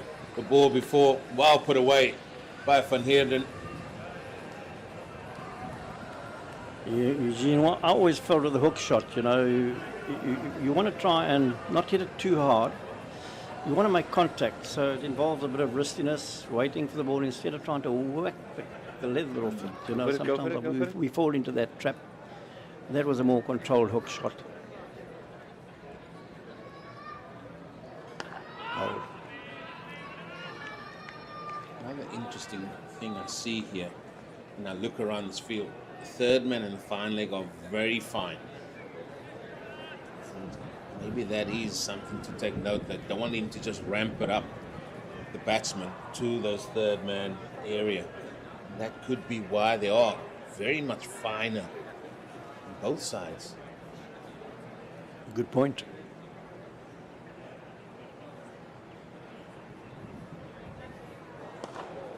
That's going to be 4. Looks like it's going to be 4. Quick outfield here. That's rolling for 4. Yeah.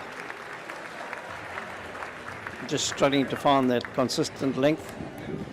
But you'd expect it of Norkie to try and bang on one end, unreached Norkie. That one has just got too full.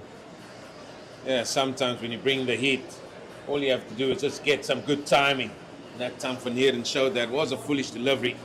Had it been a full toss. But all you have to do is just put the bat there. It's brought about a change in the field. Middle wicket in place. The slip has now gone to square leg.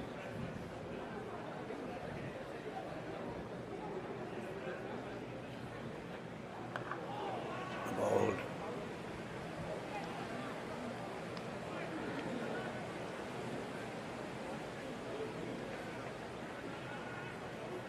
Sean Longenfels spoke about Andre McKay as a man that will run in for you all day. He's got a big heart, this fella. Yeah, he might have had a few injuries, but good to see him on the park.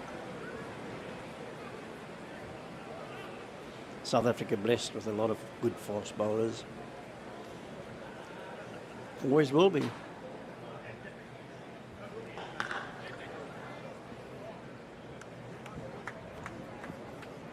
They always come out of the woodworks, the fast bowlers. Ends the second, 16 for 1. Steady start by Western Province with bat in hand. After that, early loss of Valentine Coutinho. Eugene, at what age did you retire from playing first-class cricket? Or First class was 31.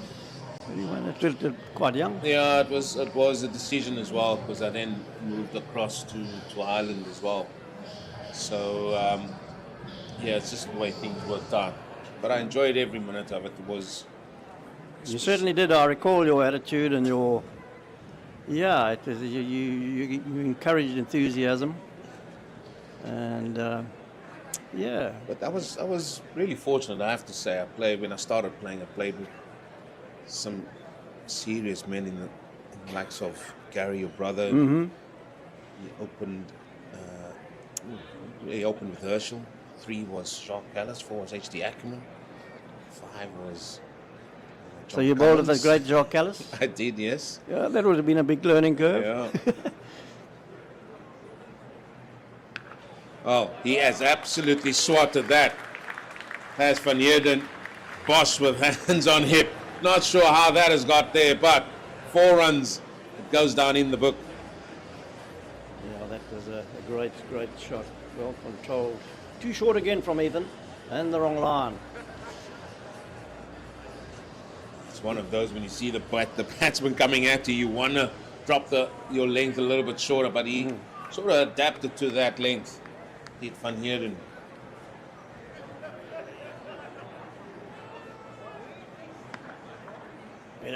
Better length.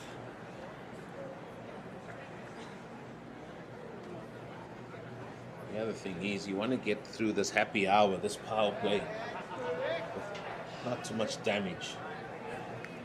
I always feel the game gets played after the happy hour is done and the field can get spread, and now you got to run your 1s and 2s and manipulate the ball around.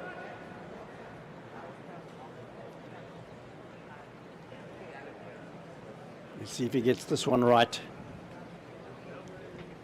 That's better. And Eugene, what were the clubs that you played for? At that time, a pretty strong Western Province cricket league, club cricket. Well, I'm glad he's sitting here. I'll tell you that much, because I started out at Avondale. Yes, I remember that. With Bert Eriksson. No, hardly ever played because I did athletics before. So I never really took to cricket then. It was when I went to Victoria Cricket Club. Victoria? Victoria Yes, Cricket yes, Club yes, here yes. down at Chukka Road, when I was asked by Vincent Barnes, who was one of the coaches here at Western Province, if I was interested in playing Premier League cricket, and I thought, well, okay, let's give it a go.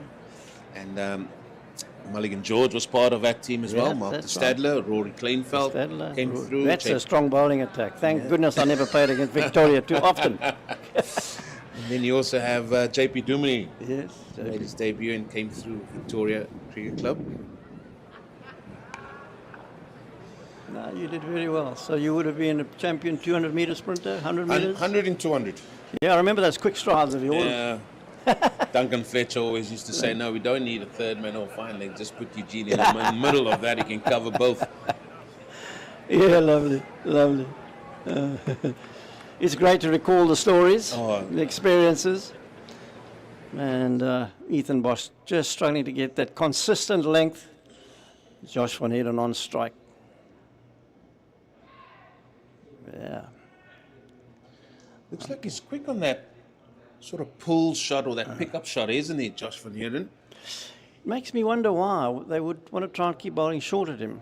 Unless he's a compulsive hooker, then you've always got a chance. But without a slip, I suppose, they feel the way to go here is to bowl shortish. Because if you're going to bowl line and length, there's always one that might just swing away, caught slip, straighten up off the seam. But I don't see a slip. There is no slip. No. You wouldn't expect it, I suppose, within the first 6 overs. But they've got to get wickets to win this match. Dolphins. Oh. All the wides so far in this innings belong to Ethan Bosch. That's another. And they've got all the resources. All these teams have all the resources on players. So all the plans, best laid plans. Was it like that back when you boys were playing? Absolutely, but I don't think there's much technical analysis of various aspects of the game, as you have seen over the last decade, maybe even more. Yeah. And that's a great shot. That's going to be full. This time 2-4. So Ethan Bosch really, really struggling to find that a decent effective length, except for the wicket that he took, but that was a swipe on the hook shot. That was quite a while back, you think. So that's quite an expensive over for the Dolphins. So at this stage, after an early loss of the first wicket, the Western Province getting together a decent partnership. Eddie Moore still he hasn't had too much strike, to be honest, but he's been in great form as Eddie Moore, stalwart of Western Province cricket. Great to see him still around and being effective. Oh, that's a nice crowd. Oh, they are there, sitting on the red seats. Those seats were provided by the rugby ground, I'm told. And they found a new home here at the member stand at Western Province. You sadden my heart when you speak about the Newlands rugby ground. Oh. I walked past there the other day and to see the long, tall grass growing on the hallowed turf of Newlands. How sad is that? So nothing been. Have you any clue as to how that's going to be developed or what's happening there? It will always remain for me an iconic part of Western Province. Absolutely. Like the cricket ground here, stone throw away. You can literally see the rugby ground. As you see Gabani Mkwena's figures there, and he's going to come in to the attack, taking over from Andre Nokia. And yeah, I'm with you, Peter. I didn't like to see it go. Yeah, that's a beautiful shot. My word, that is majestic. Oh my goodness. That is just superb. Eddie Moore. Got the wrong Kirsten sitting next to me. Gary would have loved that. This is absolutely smoke. Oh, magnificent shot. Look at that. Bit wideish. Great timing. And speeds off to the boundary.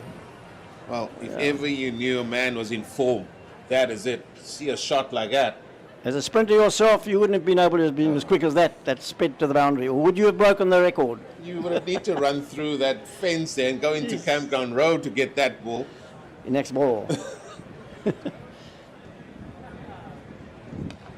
That's good cricket. Yeah, the feeling as a batsman when you hit a shot like that, you think, my goodness, this game's easy. Look at that shot I've just played, you know, and you take a deep breath. Wow. Let me tell you, you probably get more satisfaction out of it because the bats of these boys these days, I mean, they're unbelievable. They're as thick as anything. They weigh nothing. Moore, they used to call the bat the Maestro or the Diamond. Yeah. He used to make beautiful bats for me, Gunn and Moore. That's some beauties. Yeah. That's good running. Good running. I was fortunate to have a sponsorship with them as well. Your GM, Gunn and Moore. That's always what you wanted. Yeah, we were talking about Lewis Deploy earlier. He's gone off to Middlesex, and Dane Villas, the Villas family have run the Gunn and Moore agency, had Unicorn Darts, and have done for a long time in South Africa. What a fantastic firm they are. Called Opal Sports. Meantime, some good cricket being played here. McCunna bowling nicely, and Moore and Van Heerden getting it going for WSB Western Province. Sorry, Eugene. Did you pick your bat? £2 9 ounces. Yeah, it was my basic weight, and so the Gunn and Moore factory is in Nottingham, England.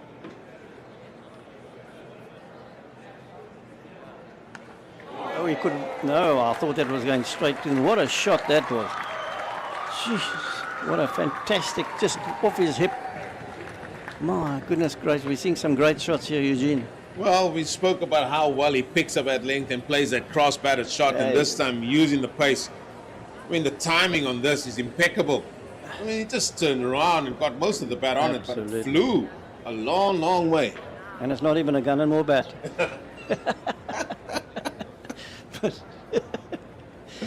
But yeah, no, we're seeing some incredulous shots here. This is a pleasure to be here.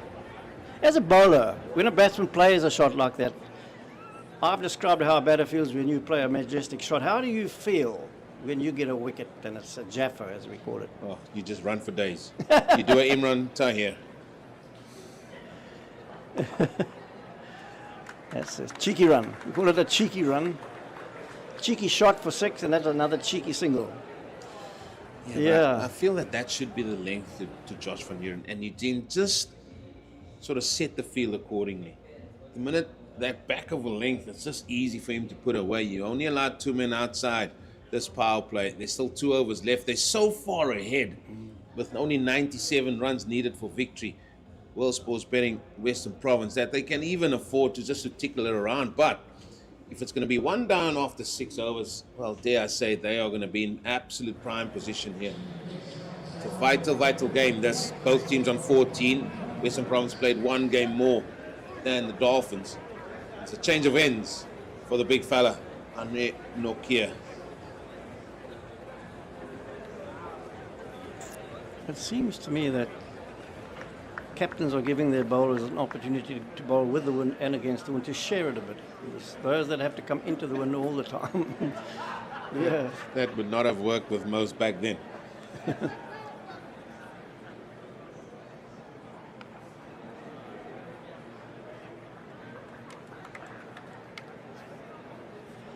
I'm so saddened to see the lack of crowds at these provincial contests, you know. Yeah, it's I suppose it's the way of the world at the moment in terms of the formats. There's so many formats, and of course international cricket taking place at the same time, so you're without the core of your provincial top players.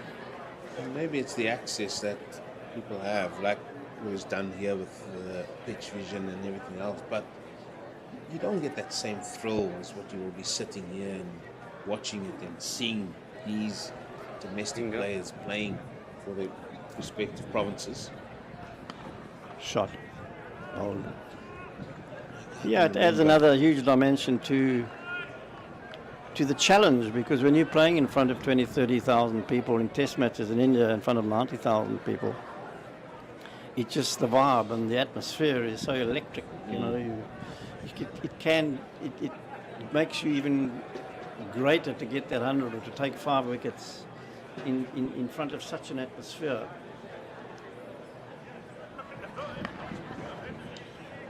like when you walked out at Eden Gardens for that return to international cricket with all those crowds there and people around you. It was phenomenal because it was like overwhelming for us. We've been out of international cricket for so long. But the welcome we got from the airport to the hotel was people just, the streets just lined with Indians clapping and welcoming us, welcome walks and stuff like that. Unbelievable. We didn't think we'd get such a welcome, having been the pariah country for so long.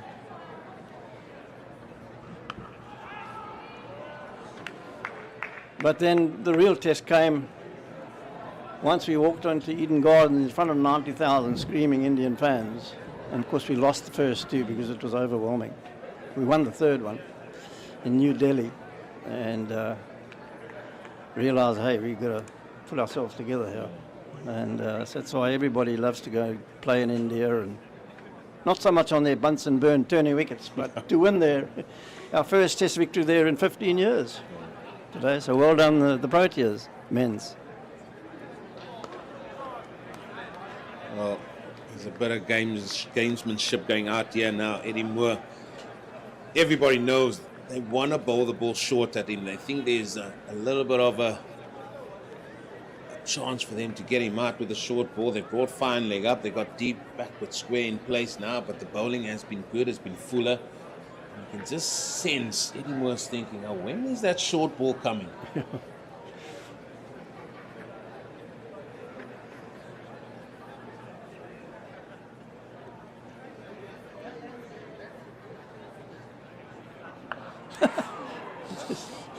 Call a drop volley at the net.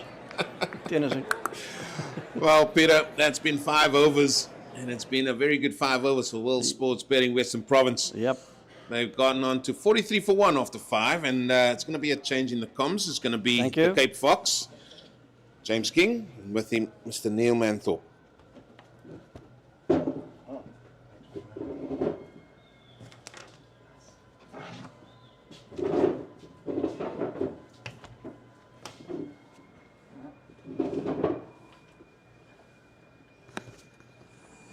Thank you very much, Eugene and Peter. And as you say, it has been a good 5 overs for World Sports Betting Western Province.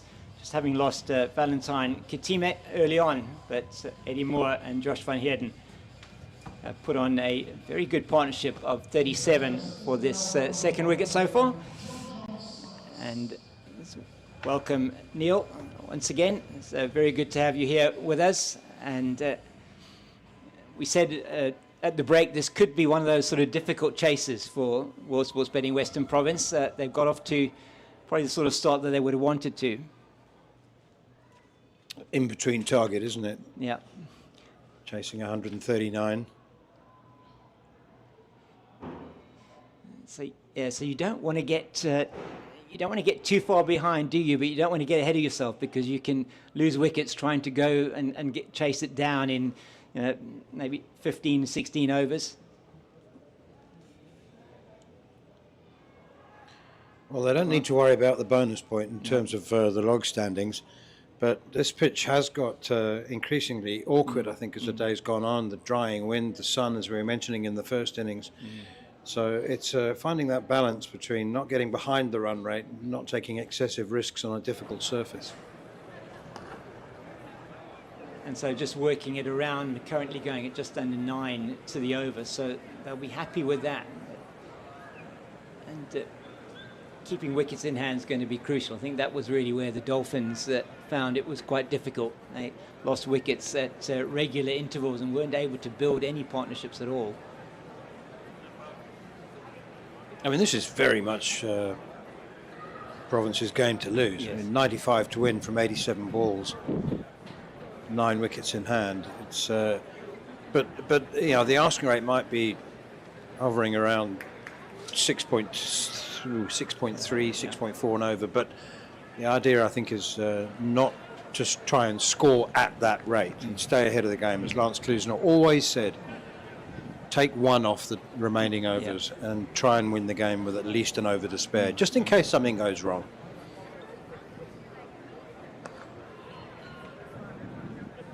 Yeah, sound advice. And Van Heerden and Moore and Eddie Moore particularly, as we're saying, a man who's reinvented himself in terms of limited overs and short format cricket. He'll know that pace off the ball, which is what we're seeing now, is going to be increasingly difficult to get away on what is, say, a drying and slowing surface.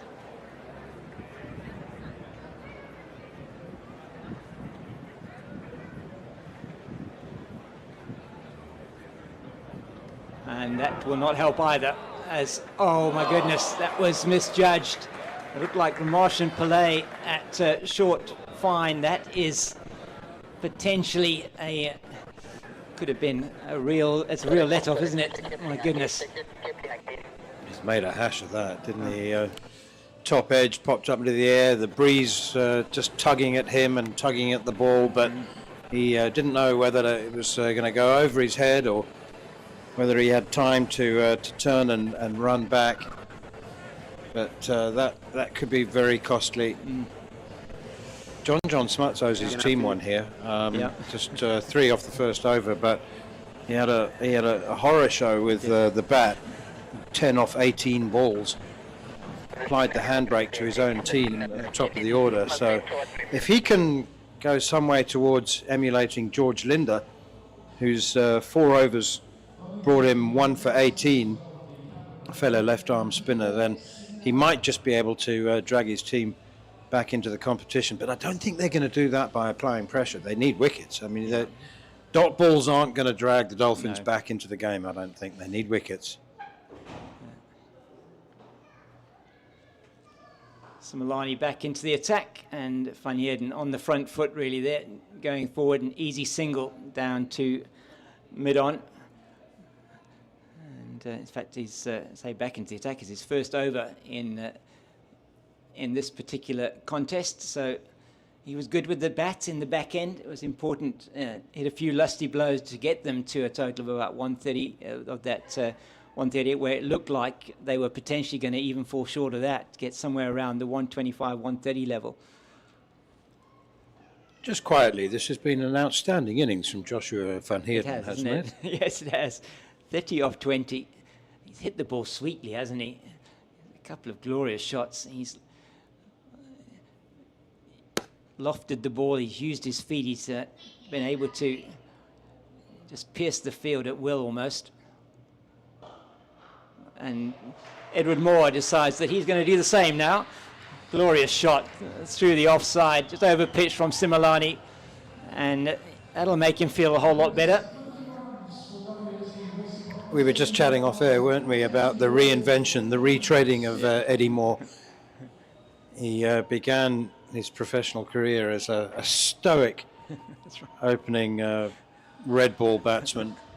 But my goodness, you know, if you can't beat them, join them. Yeah. And he has joined them in some style.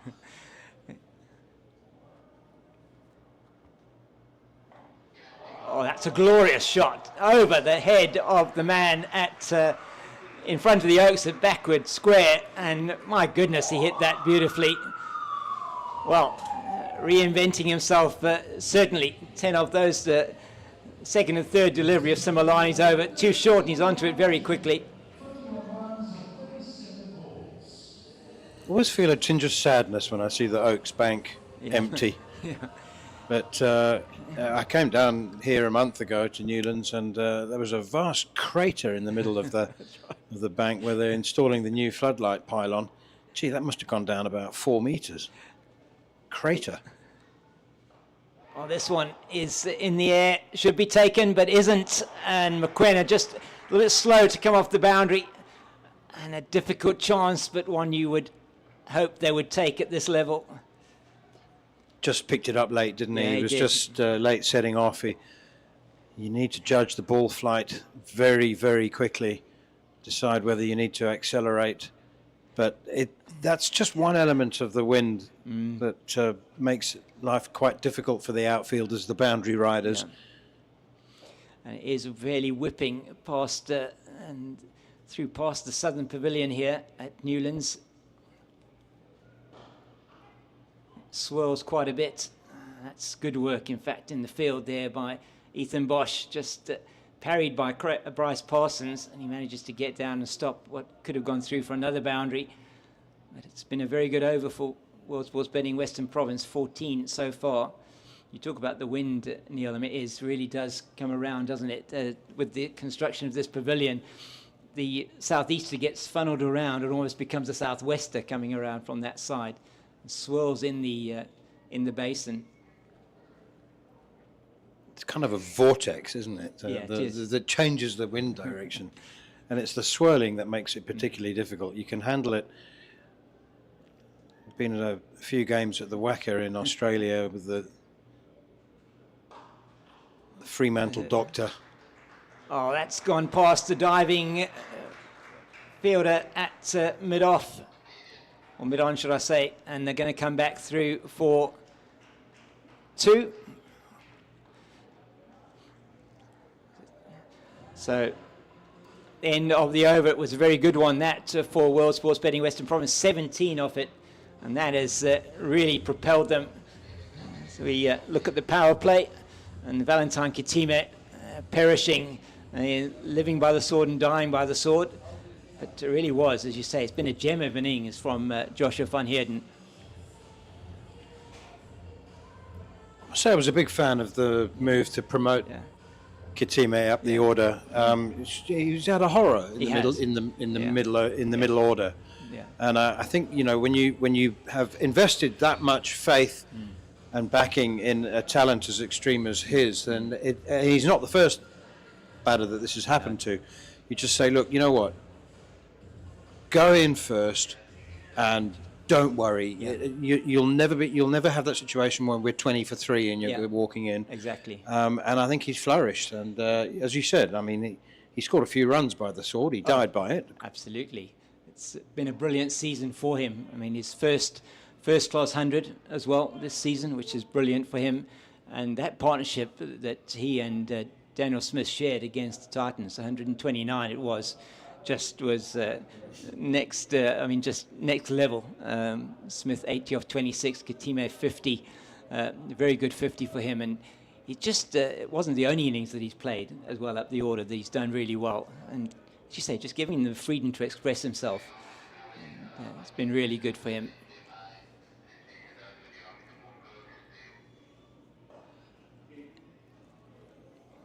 As I said, when you've got an extreme talent like that, you need to find a way to make it work. And you don't want to keep doing the same thing over and over again, because that's madness. Yes, it is. And that may well be taken, and isn't again. Just perhaps another one from, this time, Leas de Ploy, just not able to come in quickly enough, and maybe hanging up again in the wind as it just swirls around from that side of the pavilion. So that one definitely dipped on him, didn't it? Definitely. It dropped and dipped in front of him. He thought he had it covered.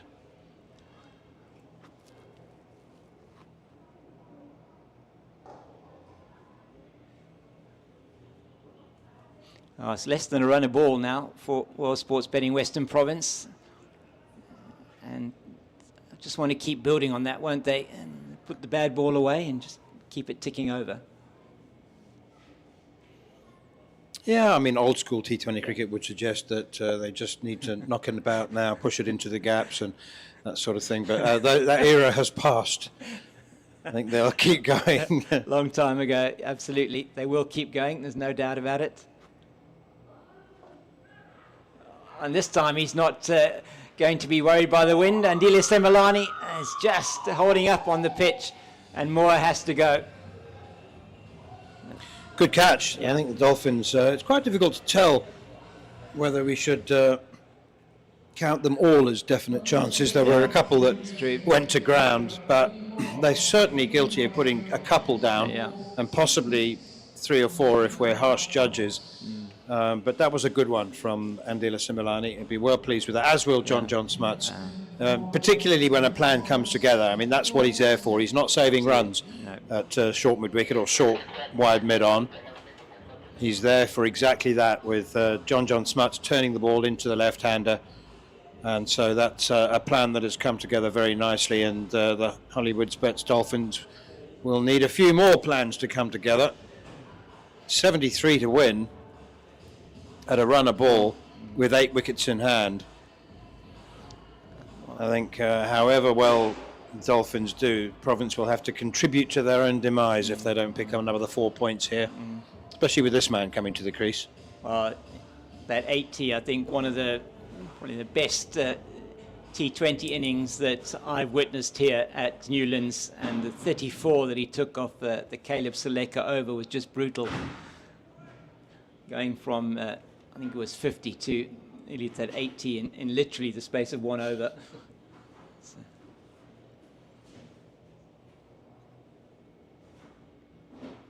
Oh, it wouldn't be Daniel Smith if we didn't see a reverse sweep first up, would it? I think John saw him getting down for that shot very, very early, which is why he dragged it down and made it virtually impossible. And John Smuts has played a lot of cricket.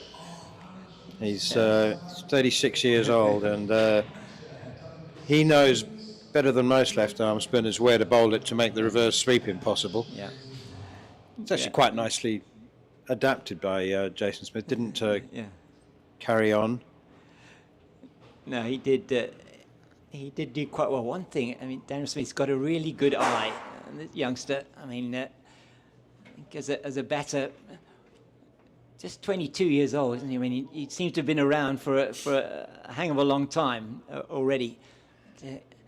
Such an integral part of this Western Province domestic team.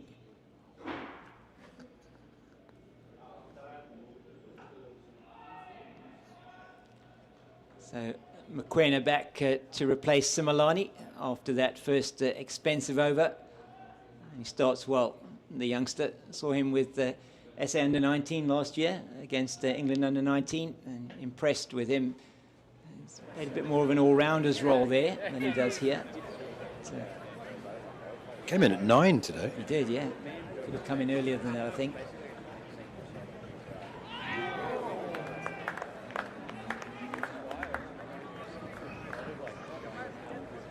What I like about this Dolphins team, I was chatting with Marcus Ackerman at the 4-day game they played at Woolland Park as well, and just chatting to him about just the blend that they've got in terms of the youth and then the experience. I mean, you've got some really good quality youngsters in this team. Tristan Luce not playing in this game, but really good prospects in the air. It's going to be safe off the leading edge.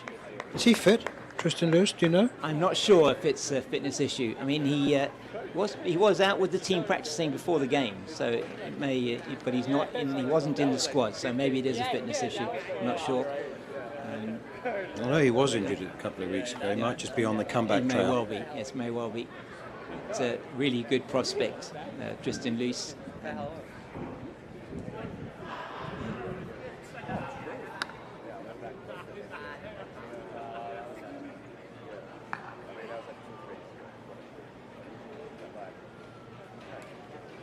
Good control from Joshua van Heerden. Very good controls. Yeah, just outstanding. Was an overhead smash. It was, wasn't it? It was. I think he's really come into his own, and a couple of good innings in the 4-day competition as well.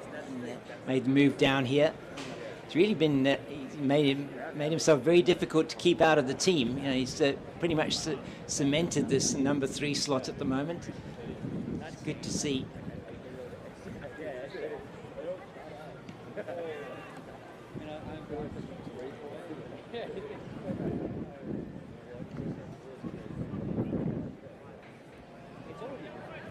I think he's quite taken to the Cape lifestyle. Yes, I think so too.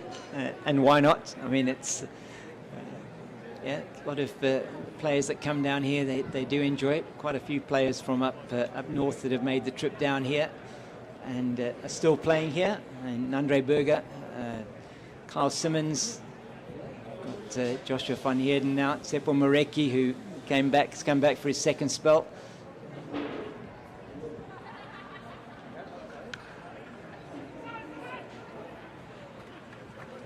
That's been really good, hasn't it, today? When he's gone down the wicket, he's on the move, he's played the shot, and he's just run with it as well, and it makes it an easy run.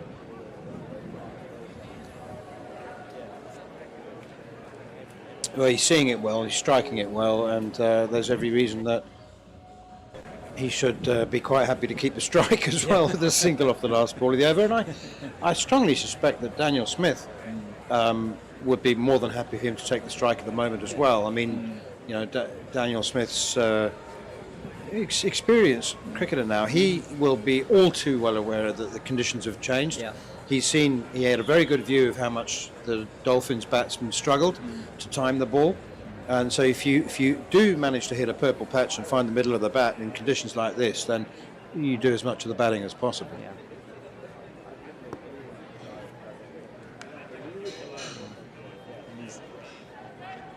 Exactly as you say, Neil, a lot of it around game management, isn't it? And don't see that. I think that's something that people don't talk about enough, perhaps, in terms of how do you play this? How do you play it cleverly? We saw yesterday in the women's game, Danae van Niekerk doing that brilliantly when she scored at 81. And that isn't clever from Daniel Smith. And we talk about game management. That isn't what he wanted, and he's going to have to make his way back. And that is a big blow for World Sports Betting Western Province. A good catch by Sepang Detole, and Smuts gets his man. Yeah, I mean, look, I was talking to Eugene Molian about the reverse sweep and when to play it, and I'm still staggered after all these years of the reverse sweep, and it's been a common shot now for the best part of 2 decades. Yeah. What staggers me is how many players still play it because they can, yes, and not because the situation demands it. And you need to be very clear about what you're trying to achieve by playing it. You've got to play it for a reason, and you need to know where you're going to hit it. I mean, he's reverse swept that in front of square. Yes. He's hit it to what is effectively becomes mid-wicket. Yes. And that is a shot that is not being played properly. No, it's not intended to be played as almost a reverse slog sweep, is it? It's and we've seen that happen, and I refer back to the One Day Cup final a couple of seasons ago, where both Edward Moore, well, first it was Daniel Smith, and then Edward Moore in the same over to Bjorn Fortuyn. Both reverse swept it to the fielder at square leg. Also, pick the right bowler. Yes. Bjorn Fortuyn's, is a skidder, and he's got a very good quicker ball. And if you premeditate the reverse sweep shot against a bowler like that, there's a higher chance that you'll perish. And now got George Linder in a bit earlier than I think World Sports Betting Western Province would have liked. So just going to call for some calm heads here. From them, and we saw on Friday how the Dolphins, having lost a whole lot of wickets and then recovered, but then weren't able to get over the line, when it really just called for calm heads in the last 2 overs. Needed 9 in the last 2 overs, and just a combination of maybe good bowling but also some average game management of batting. Very interested to see how Josh van Heerden goes about things now. He's 39 off 27 balls. So he's been the aggressor. He's got Western Province into this position, but they are now 3 down. So I think he'll probably give it a couple of overs, see how George Linder's timing it, see how well he's striking the ball, and then let him become the aggressor. Otherwise, I think van Heerden needs to maybe consider just not batting through not changing gear necessarily, but I think playing a less high risk game. 75 for 3 at the halfway stage. All change in the commentary box. Peter Kirsten and Eugene Molian will be with you for the next 5 overs.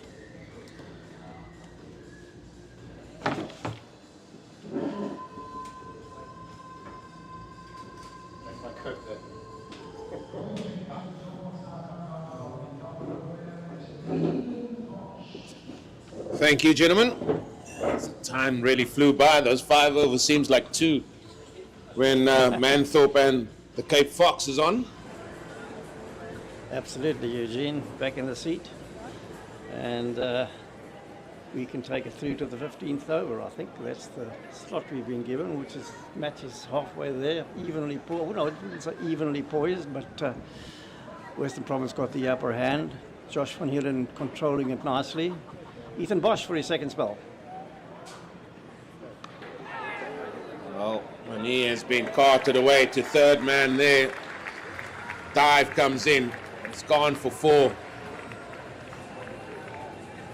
George Linder, another left-hander. He's had a great game, bowled really nicely, very economical. And this time a great shot for 4. Square of backward point. And Josh van Heerden at the other end, as I've said, playing with good control. He's the key. He's the key. You don't want Province to get into a panic mode.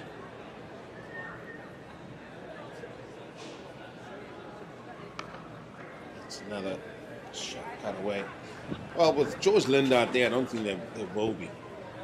I think you're right in saying that Josh van Heerden, he's the key. He must just anchor through and see it through. Because the man on the other end, the strong left-hander, Linder, he can definitely hit the ball a long way. And he will get balls, and he can do that. I saw it with 4 early on. Yeah, everybody full of shots. Again, I'm very disappointed with Dan Smith's shot to get out. That reverse sweep is just crazy for me. I think it's overplayed, to be honest.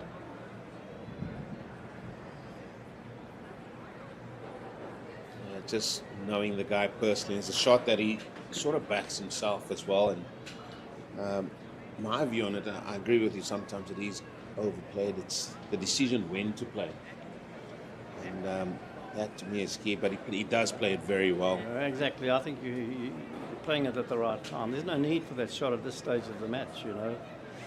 So I just feel hitting a ball straighter down the ground. I know it's not as exciting as to see a reverse sweep go for 4, but state of the match. But so be it. And I think it was... Who got that? Who got his wicket? It was Smuts. JJ Smuts. Yeah. The spinner. Yeah, he's applied some nice pressure. The ball that got Eddie Moore out was quite, it seemed an innocuous type of delivery, and just punched it to the man at the wicket. So these things happen in cricket. The wicket a bit slower than it has been all day.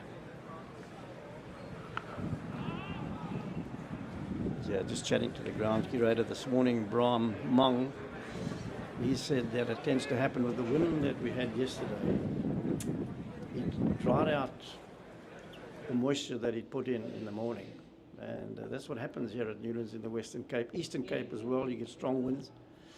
So I don't think he gave it a little light sprinkling between the matches today. So this is slowing up.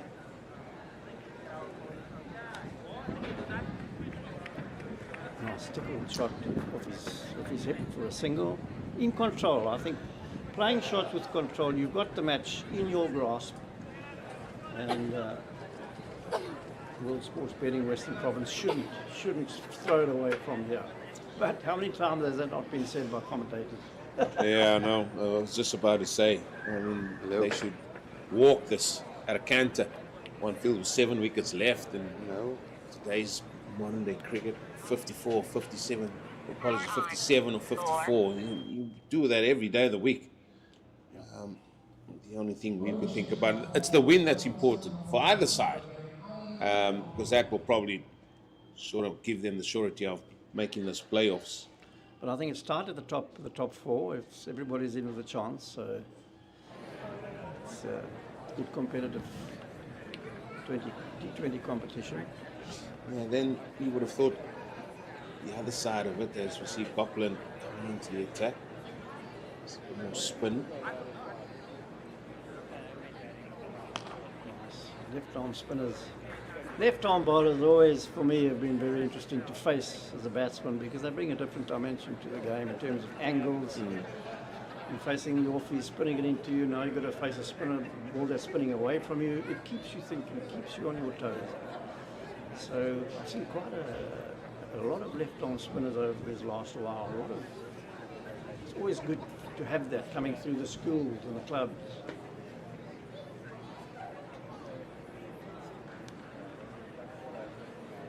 I see more leg spinners coming through the schools now. I haven't seen that back in the day. Now more leg spinners are coming to the fore, both right and left. You mean like more warnies? More warnies, yeah. You got warnies. Again, warnie.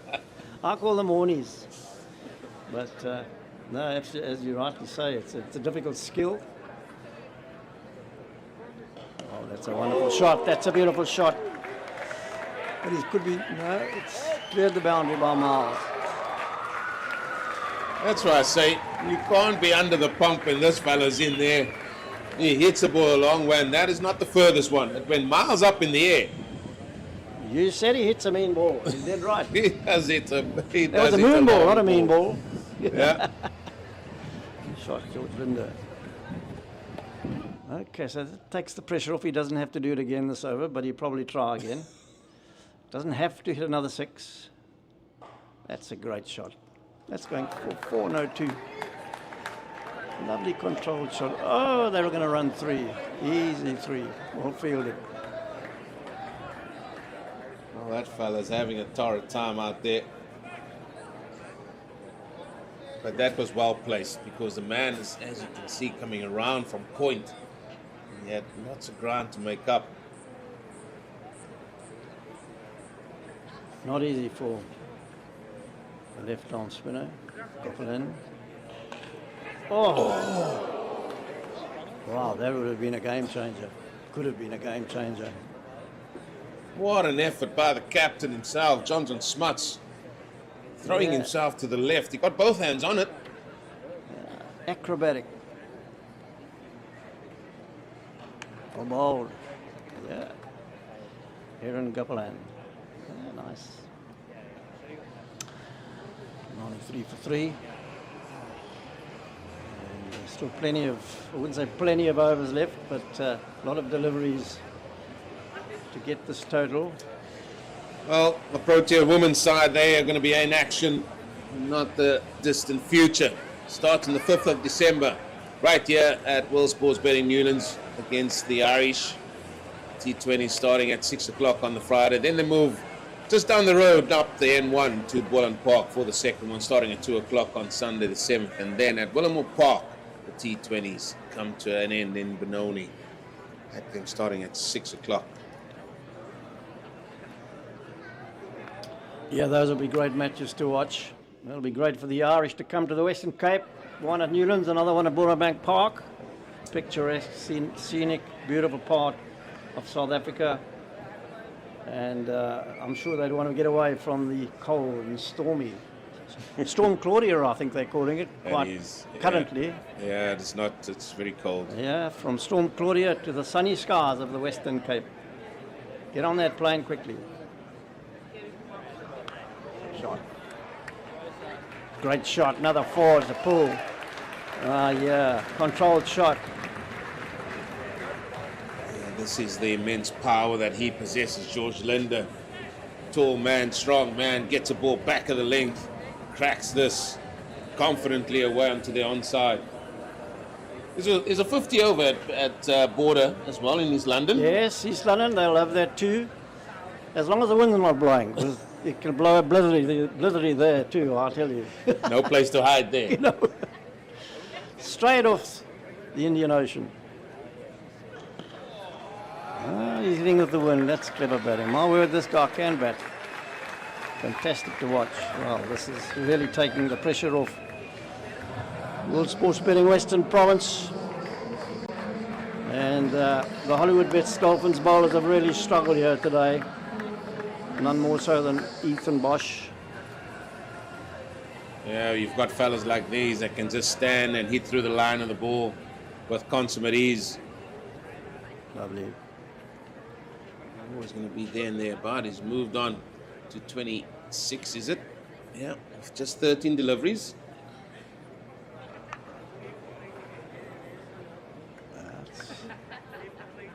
I must have been very impressed with Josh van Heeren's innings.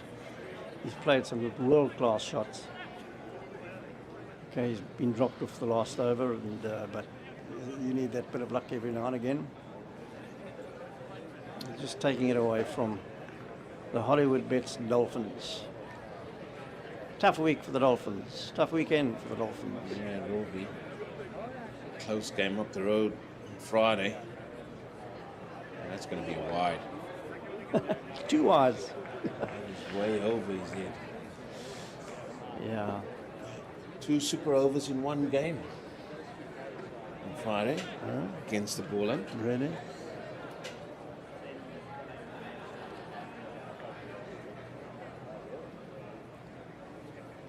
Difficult now for the Dolphins bowlers. Where do we bowl? How are we going to curtail this run rate as they approach 238 and 138? No, they want 238. next game maybe.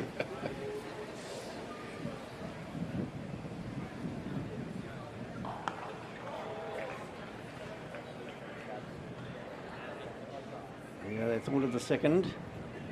Let's play safe. Just a thought. It was a misfield. To say, what is that to say? Don't run to a misfield. Well, it's been a great day's cricket, folks. And of course, we've been here since 9 o'clock this morning to cover also the women's match between the Dolphins and the Western Province. So those of you who are not here watching at the ground itself, you've missed the spectacle. Those of you watching on Streamline, I'm sure you've been highly entertained.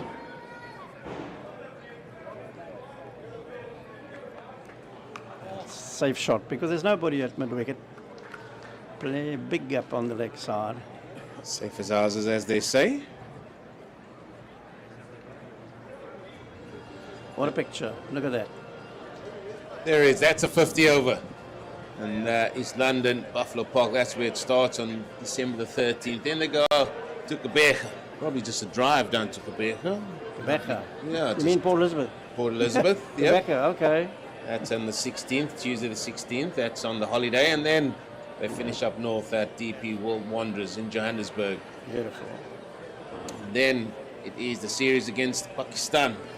That starts in February on the 22nd in Bloemfontein.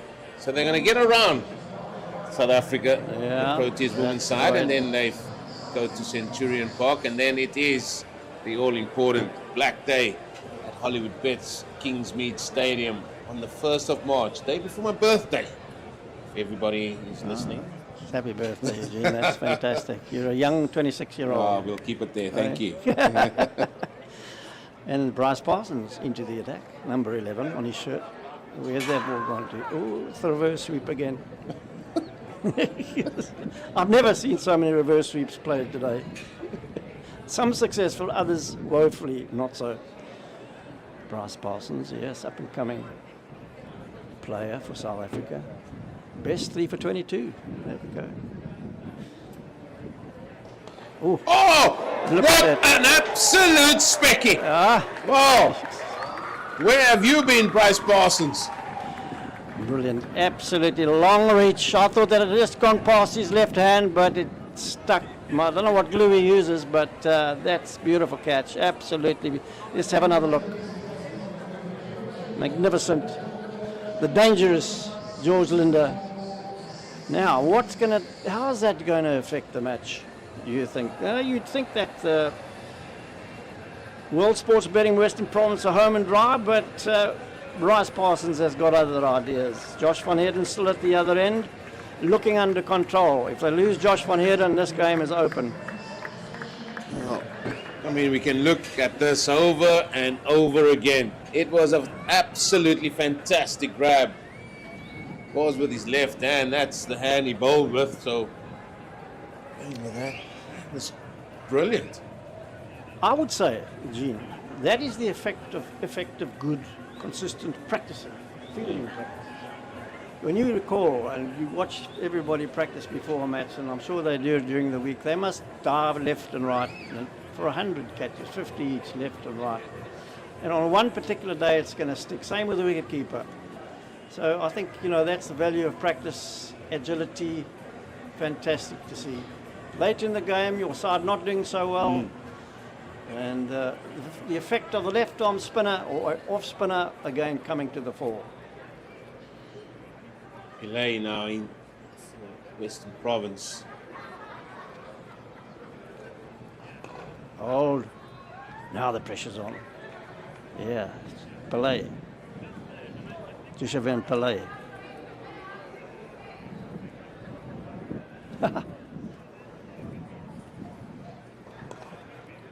Oh, he is lively out there at Bryce Parsons. Ah, lovely. Don't want to dive in the pitches though. That's the hardest part of the ground. Great bowling.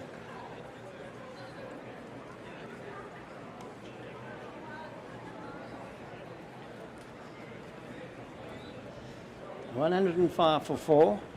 Bit of pressure time for Jushavan Pillay, and not easy for the batter coming in.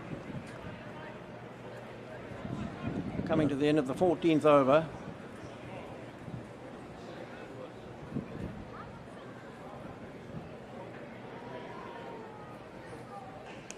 Shot. Well bowled. Fantastic over. Oh, Yeah. a wicket and just the 1 run. At this stage of the game. So, yeah. Josh van Heerden, 42 of 34 balls.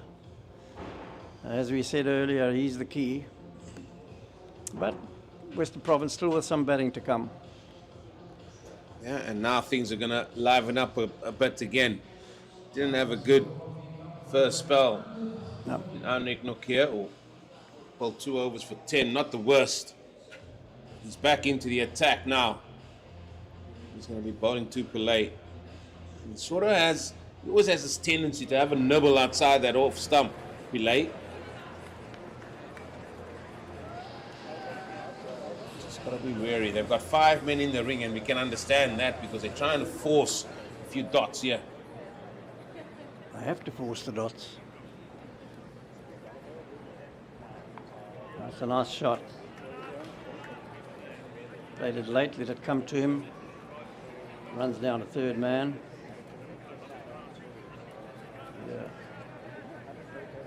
Yeah, Nortje into his third over. Those figures are very impressive. If any man can, he can. Well, got to get rid of this man on strike. Yeah. He's still the key.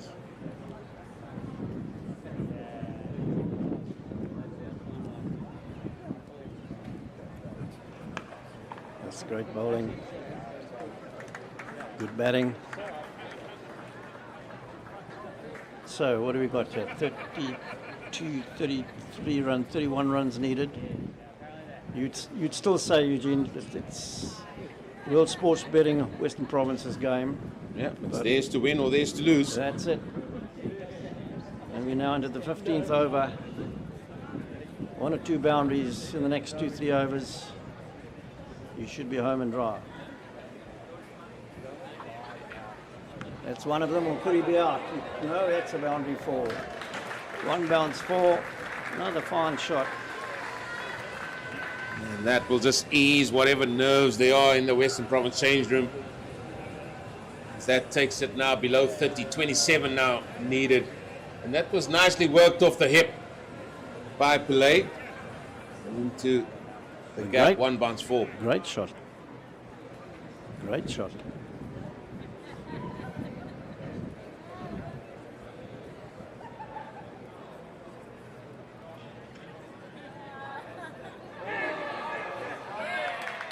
Looks like he's gloved it.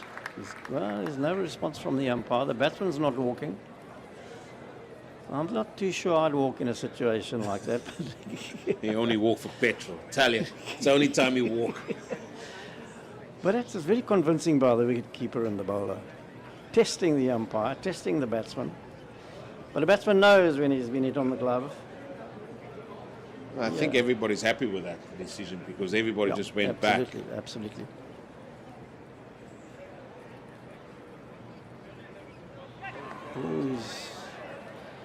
Doesn't really have to play those shots now, but would you know him as a compulsive hooker?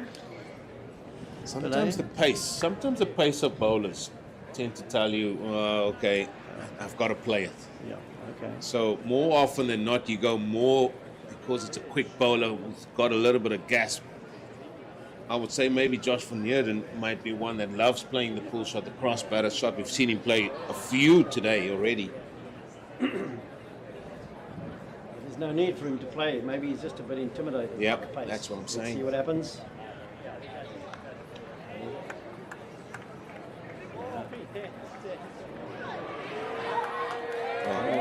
Poor fielding. Poor fielding. Well, sometimes communication is key, but Peter, it's been a privilege sharing the day with you today as our time has come, but it's been a really enjoyable day. And thank you, Eugene. It's been wonderful chatting with you and sharing with you. Oh, There'll be many more. I look forward to it. It's been my pleasure, let me tell you. But I'm going to hand over now to some wildlife, the Cape Fox, and with him 114 for 4. And with End him, of the 15th over. with him Change Neil over Mountford. time. Yeah.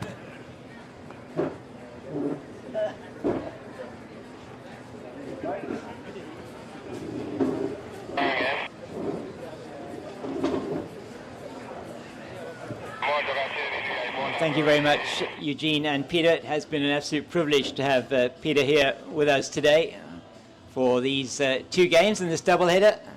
Western Province women getting over the line this morning against the Hollywoodbets Dolphins women, and now the men needing just another 25 to win this match in the remaining 5 overs. James King said the Cape Fox with me, Neil Manthorpe, and it's Bryce Parsons.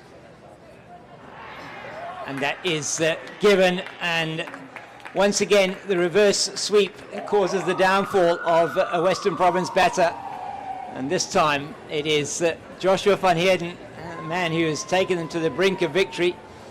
But is there another twist here, Neil? Well, that was it. That was the twist. I was just about to say before he bowled that ball, wouldn't it be ironic if it's Bryce Parsons, the bowler, who turned this game around? That's a huge wicket. Yeah. You know, I mean, Western Province should still win it. It's not like they've got 4 tail enders to come in down the order. I mean, they've got some quality, and Abdullah Bayoumi is an all-rounder, but nonetheless, I just think that complicates things unnecessarily, and it was started by an unnecessary shot. I know that we're all of a similar-ish vintage, but the reverse sweep hasn't got great raps from the 4 of us today, has it? No, it hasn't. It certainly hasn't got great raps from us today, and just, you know, Why is he playing it? Yeah, exactly. A match situation doesn't demand that he plays that shot. There's no pressure. Neither on him does at the all. field. No, absolutely. You know, if they'd left a big gap at backward point, and that's your best option to hit it there. But there isn't one there. They've plugged that gap, and you're not going to get to. You can only get yourself into trouble or get a single, and it's not a percentage shot for a single. So here we go. Not when you need less of them per ball. Exactly. So here we go. Parsons to Bayoumi. 5 down now.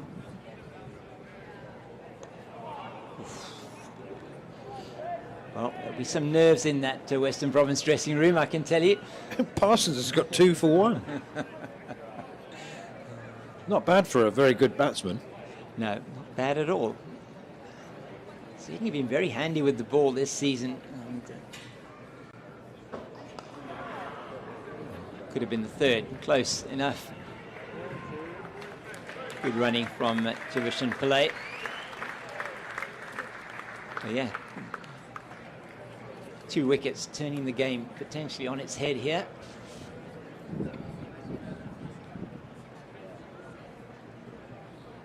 Pressure is a very strange thing.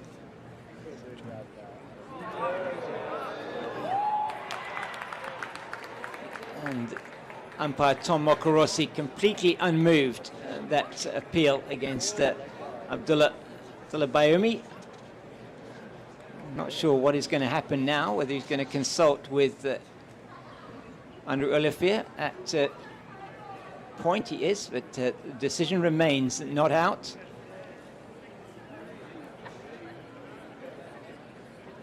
Just remind me what the consultation with the square leg umpire was about Well, during I'm not that. quite sure myself because the standing umpire, my understanding is you only consult if it's for whether a fair catch is taken, and that certainly was a fair catch. But Bryce Parsons just inquiring from Tom Mokorossi how that ball could possibly have gone so high in the air if it came off the pad or the so interesting.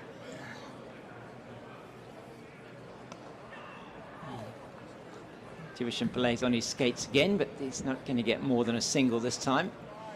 Baumi, so interesting, a little bit of controversy. And we had that in a game earlier on this season as well, where decision was referred to the square leg umpire by the standing umpire, not for the fair catch, but in fact whether the player had hit the ball. And ultimately the decision was made was made after consultation with the square leg umpire, and that caused some complete and utter disarray amongst the batting team. The batter stood there. I think it was actually Kyle Simmons on that occasion.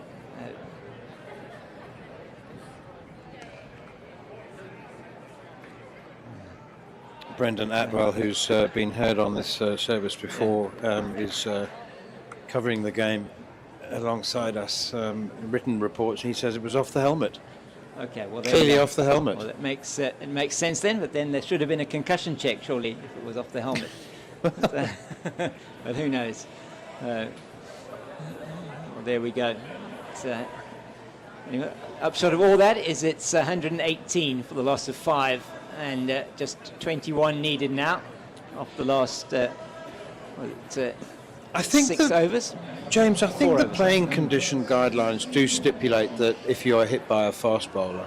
Yes. Okay. So I mean, if you top edged a sweep against a spinner onto the side of your head, you probably wouldn't have to have a compulsory concussion check. I'm pretty sure that the playing conditions do stipulate that difference. That makes sense in terms of the velocity at which the ball is going to hit you. Ethan Bosch in for his final over, 1 for 26, and 20 needed. The last 4 overs.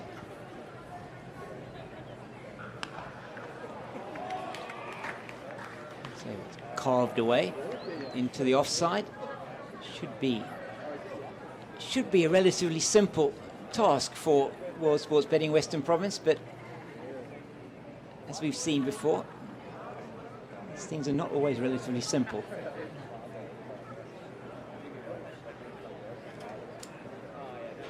The after effects of Joshua van Heerden's dismissal for 43 means the asking rate's up to 7.5 and over now, and things can go wrong from there. Can indeed. And that's a good example of it, taking a potentially risky single. I'm not suggesting for a moment that they're likely to go wrong, but they're 5 down, and it means, of course, that with every single, never mind the dot balls, every single the asking rate does go up, and you suddenly find yourself with 10 required off the last over. Yes. And the batting side win more than they lose, but they do lose them.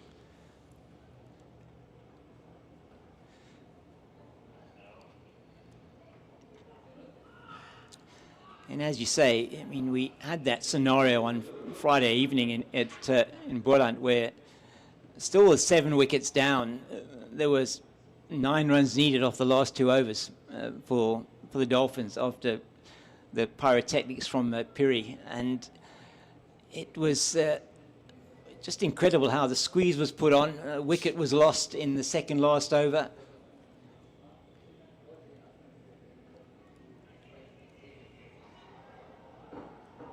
Oh, that had hit. He was gone. Gone. Yeah, gone. And Piri knows it. He picked it up, took off the glove, did the right thing, picked it up, and just didn't have the accuracy. And that was, again, just a bit of nerves there. Baumi ball watching, not listening to his partner, and he was gone. I was about to say that it was very good game awareness from Jivishen Pillay, but not so if the striker wasn't displaying similar game awareness. Exactly. And how often do we see that happen? as well.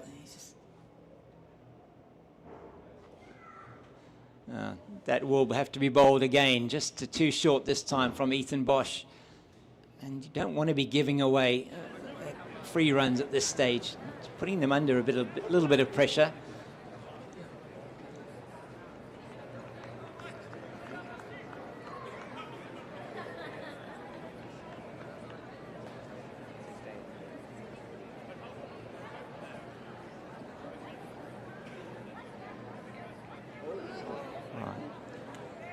Into the body that time, and can't get that one away. Pillay to kneel that match on Friday evening, absolutely incredible. 2 super overs, not having seen that before, certainly in South African domestic cricket. And it was all about just how did you respond under pressure. I mean, needing 5 off the last over, and it was quite something. An incredible running and diving catch by Leon Buerta to a ball that would have essentially probably delivered 2 runs had he dropped it, and the Dolphins assured of victory. It was quite an incredible result. Oh, that's harsh. I think that's very harsh from the umpire. Do you think Ethan Bosch agrees with you? I think he does, most definitely. I think he brought out, if there was more than one teapot, he would have brought that out. It was a really tough one, wasn't it? It was harsh. It was very harsh. I think Pillay had taken half a step outside leg stump anyway, which should make the umpire more conservative and sympathetic to the bowler. Yeah. That was my thinking exactly. Ethan Bosch agreed with us that he will certainly call wide, and that one is justified this time. So it's been a difficult over here for Ethan Bosch. These 3 wides not helping the cause at the moment. Game looking like it's slipping away from the Dolphins. Just a brilliant start to the competition with those 3 wins, 2 of which were bonus point wins, and then that game on Friday night just turning the tide really in their campaign. And that might be taken. No, just one. But oh dear, Ramesh Pillay is having a nightmare in the field, and bounces, and maybe a little bit of spin on it, goes down to the boundary then for 4. You just have to feel for the young man in front of the members' pavilion, which is very well populated, actually. That's horrible. That's embarrassing. He knows that the ball spins, and you need to be able to work out which way it is going to spin when it comes off the top edge like that. It's got a lot of revolutions on it, but that was a pity from Ethan Bosch. I'm inclined to point out that perhaps so he's gone 4 singles off the first 4 balls, which is a good start to the over. And as I said at the time, Western Province asking rate was increasing with every single. But I just think he started looking for the wicket ball, the magic ball, in the belief that a wicket in these last couple of overs would possibly turn things in the Dolphins' favour. And how often do you see that, Neil, where you're just trying too hard, aren't you, rather than just keeping it in the areas that have been working for you? And that's why cricket is such an interesting game, isn't it? That you almost sense how you should. You almost think, well, this is how I should be playing it, but it doesn't quite work out.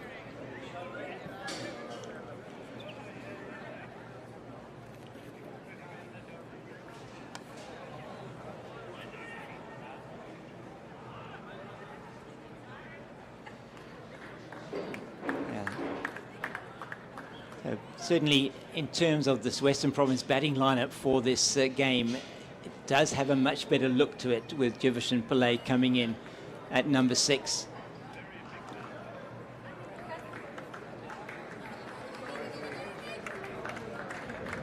And Ayumi at 7. In the previous matches, it's been Josh Breert coming in at number 7, which is just really too early for him, and just had a very long tail. So very dependent on George Linder to make some runs.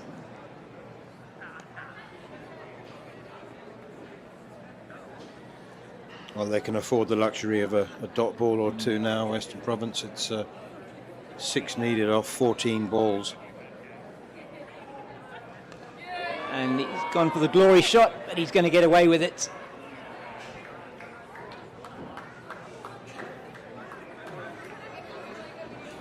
I'm not exactly sure who's in next, but I can imagine what they were thinking Yes, when he saw that shot. I'm sure.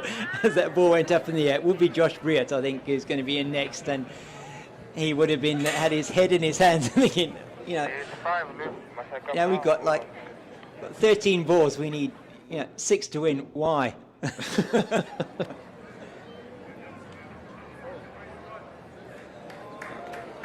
This could be it. Yeah, that's 4 of them. So it's getting ever closer. As you say, the members' pavilion to our right are very, very generous in their applause. It's neatly played by Jivish and Pillay. Scores level with 2 overs to go. There we go. World Sports Betting Western Province will cement their position. And Neil, you were talking a bit earlier on with Eugene just about what this might mean in terms of the competition, in terms of the playoffs, with the rained-out game at the earlier on up north. And certainly this puts Western Province, you would feel, on 18 points now. They should be safe into the playoffs. Top 3. Yeah, that's guaranteed, isn't it? Yeah. Far superior. I mean, even in the most wild and imaginative mathematical exercises, I don't think it's possible. Not for me, anyway. No. He was always a poor mathematician, but I cannot see a way that Western Province are not guaranteed a top 3 finish now. And it's the one game left for them against the Lions here next week, Friday. That is a 12 o'clock start, funnily enough, which is an interesting one. Yes, 12 o'clock start. On a Friday? Yeah, for a Friday, yes. That's the timing on that. Working on the fact that Cape Townians always have a half day on a Friday, but even so, started at 2 o'clock. That's right, yes. So I'm not here to understand why it's at 12 o'clock, but 12 o'clock start for that game against the Lions, and that will be their final game. So this is a very important win for them, and only ahead of them at the moment, the Boerland on 22 and the Warriors on 21.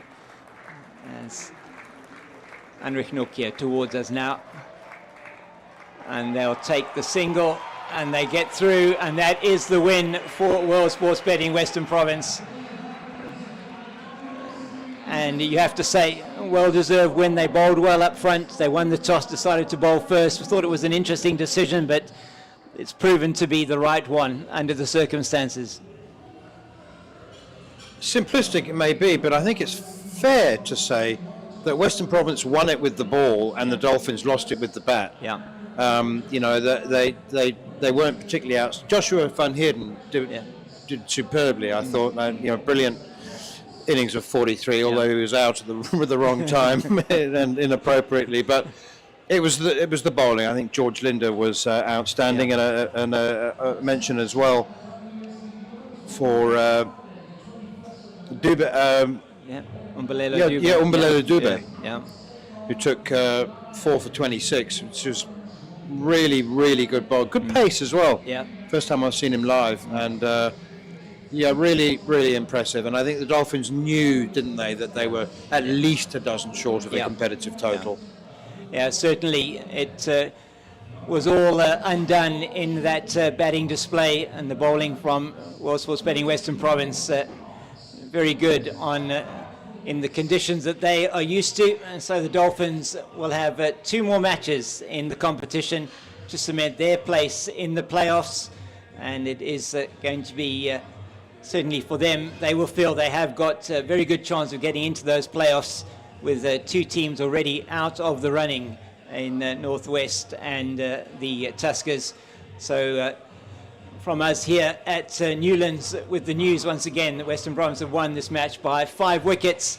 It's goodbye from myself and Neil Manthorpe. It's been an absolute privilege bringing you this game and the game earlier, and we just wish you all a very good afternoon here from World Sports Betting Newlands.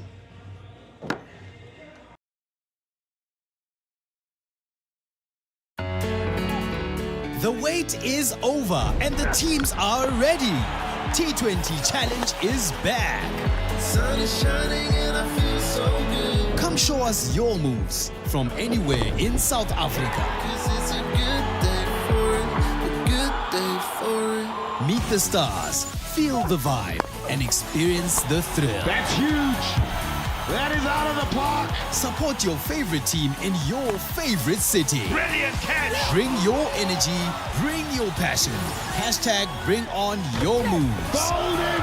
I play for the Hollywoodbets Dolphins. From the DP World Lions, Dolphin Warriors. Gold Rush Boland, World Sports Betting, Western Province, The Mutiram Tuskers, Northwest Dragons. The Momentum Multiply Titans.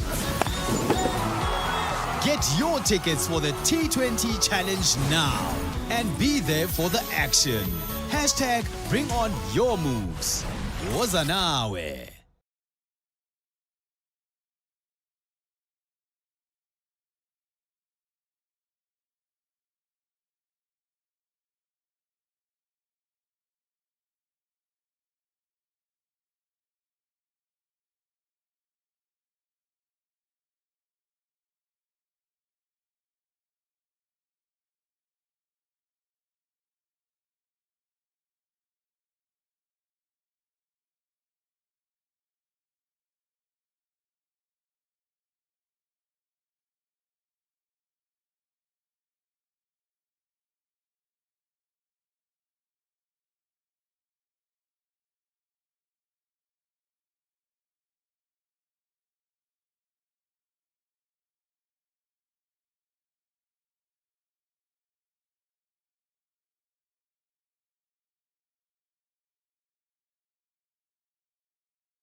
Province winning this one by 5 wickets in the end, and I think that probably secures their place in the playoff. And with me, the stars of that first innings, Bulele Dube. Dube took us through 4 wickets. That has been magnificent. You're proving to be a little bit of a golden arm. Yeah, in this opportunity, I have to use it because it's an honor and privilege for me, and just to keep it simple, just to do the work. Yeah, I'm happy for that game. I'm happy. It's not easy for a bowler. Now you're bowling over, then you get taken off. You can't get into a rhythm, but you sort of adapt to that quite well. Yeah, I didn't to put much more pressure on me, just to keep it simple and bowl according to the plan in the field. Yeah, you guys seem to be doing a great deal of plans here, but the wickets seem to be a little bit slower in the afternoon. Didn't come onto the bat. Is that something that favors you as well? Yeah, I saw that when I bowl, like with I hit it the deck, when I hit it the deck, it's coming, but when I'm just put it there, it's just gonna keep low. Yeah, that's what I saw in the pitch. Yeah, but you got 4 wickets and certainly helped your team to that victory. Well done, well bowled. All the best for the remaining games. Thank you, sir. Thank you, sir. That's Dube, one of the stars that bowled so nicely in that first innings.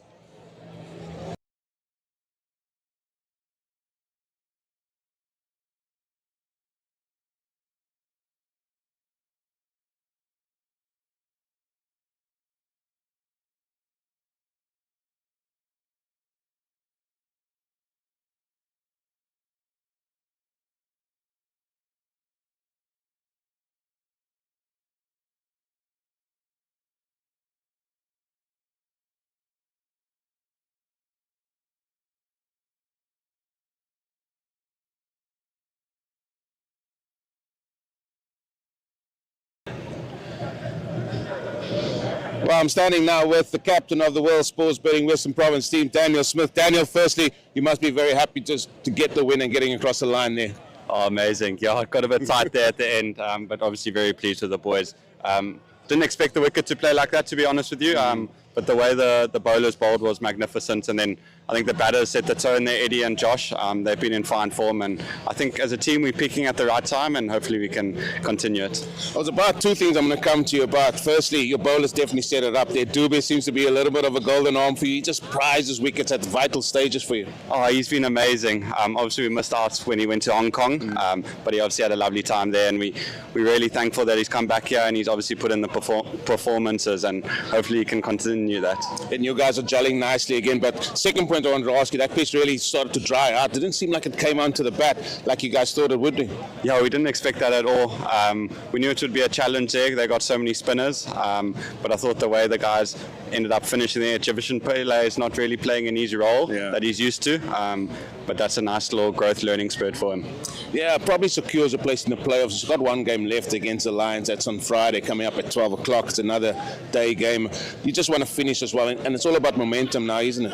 Yeah, exactly. I think we're peaking at the right time as a team. I think there's something special brewing in our team. You can just see the way the boys are chatting and the language we're chatting to each other. So hopefully we can continue that, and I don't know where we stand on the log, and hopefully maybe if we can sneak into top 2, that will be amazing. Well, you got one to go. Well done today, and all the best next week. Thank you so much, Eugene. Appreciate it. Thank you so much.